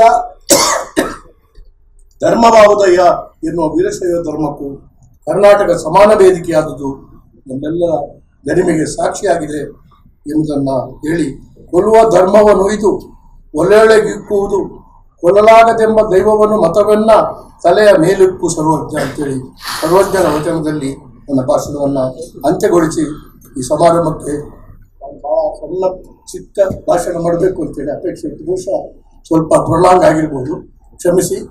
ಇಂಥ ಇವತ್ತು ಬಸವ ಜ್ಯೋತಿಯನ್ನು ಇವತ್ತು ಇಡೀ ವಿಶ್ವಕ್ಕೆ ಕೊಂಡು ಹೋಗತಕ್ಕಂಥ ಅರವಿಂದ್ ಜತ್ತಿಯವರ ನೇತೃತ್ವದ ಈ ದೊಡ್ಡ ಕೈಂಕರ್ಯಕ್ಕೆ ನಾವೆಲ್ಲ ಪುನಃ ಕೋಟಿ ನಮನಗಳನ್ನು ಸಲ್ಲಿಸಿ ನನ್ನ ಮಾತುಗಳನ್ನು ಮುಗಿಸ್ತೇನೆ. ಜಯಂತಿ ಕರ್ನಾಟಕ.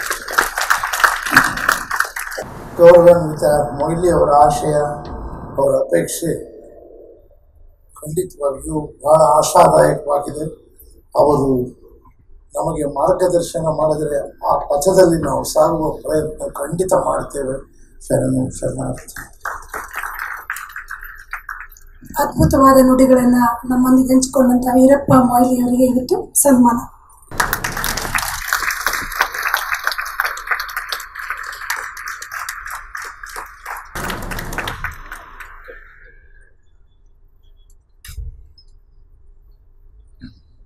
ಧನ್ಯವಾದಗಳು ಸರ್. ಕೊನೆಯದಾಗಿ ನಾನು ಆಹ್ವಾನಿಸ್ತಾ ಇದ್ದೀನಿ ಲೀಲಾದೇವಿ ಆರ್ ಪ್ರಸಾದ್ ಮೇಡಮ್ ಅವರನ್ನ ವಂದನಾರ್ಪಣೆಗಾಗಿ. ಬಸವ ಎಂದೆಡೆ ಪಾಪ ದಶಗೆಟ್ಟೋಡುವುದು, ಕರ್ಮ ನಿರ್ಮಲವಾಗಿ ಪೋದು. ಬಸವ ಭಕ್ತಿಗೆ ಮೂಲ, ಬಸವ ಶಕ್ತಿಗೆ ಮೂಲ. ಬಸವ ಶಿಸಿ ಈ ಕಾರ್ಯಕ್ರಮಕ್ಕೆ ಬಂದಿದ್ದಕ್ಕೆ ಮನ ತುಂಬ ನಾನು ಅವರಿಗೆ ಅಭಿನಂದನೆಗಳನ್ನು.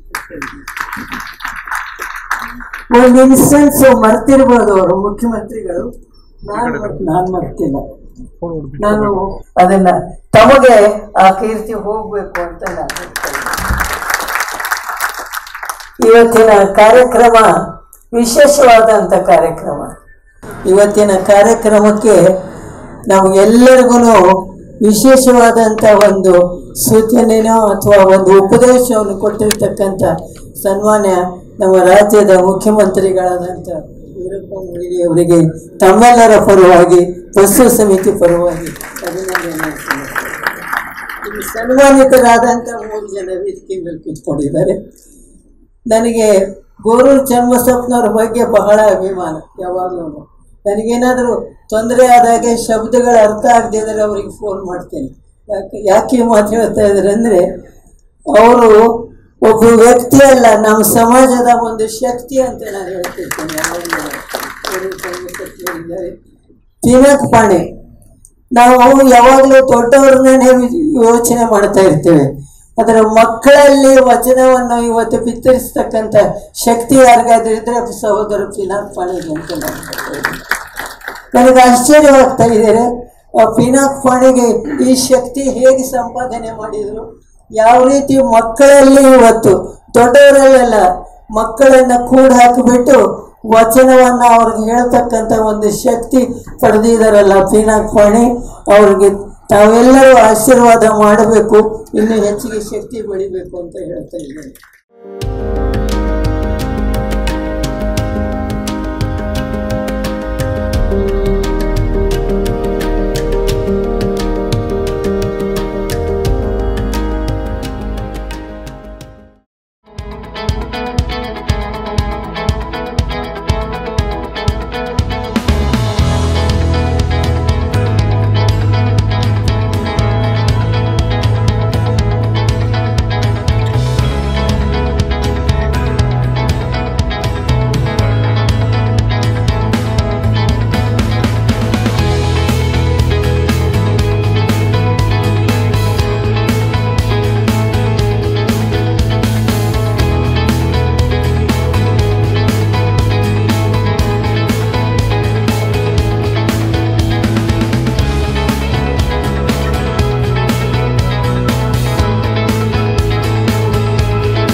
ಆಚಾರ ಸಹಿತವಿದ್ದಡೆ ಗುರುವೆಂಬೆ, ಆಚಾರ ಸಹಿತವಿದ್ದಡೆ ಲಿಂಗವೆಂಬೆ.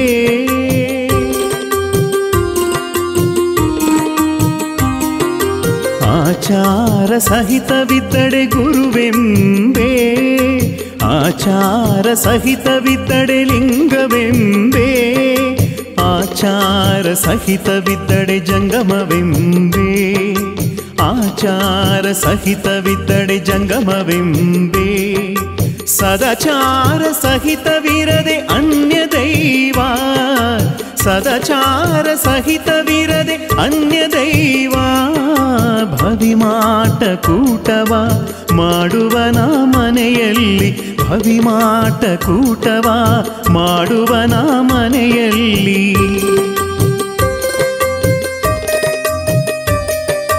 ಲಿಂಗಾರ್ಚನೆಯ ಮಾಡಿದನಾದಡೆ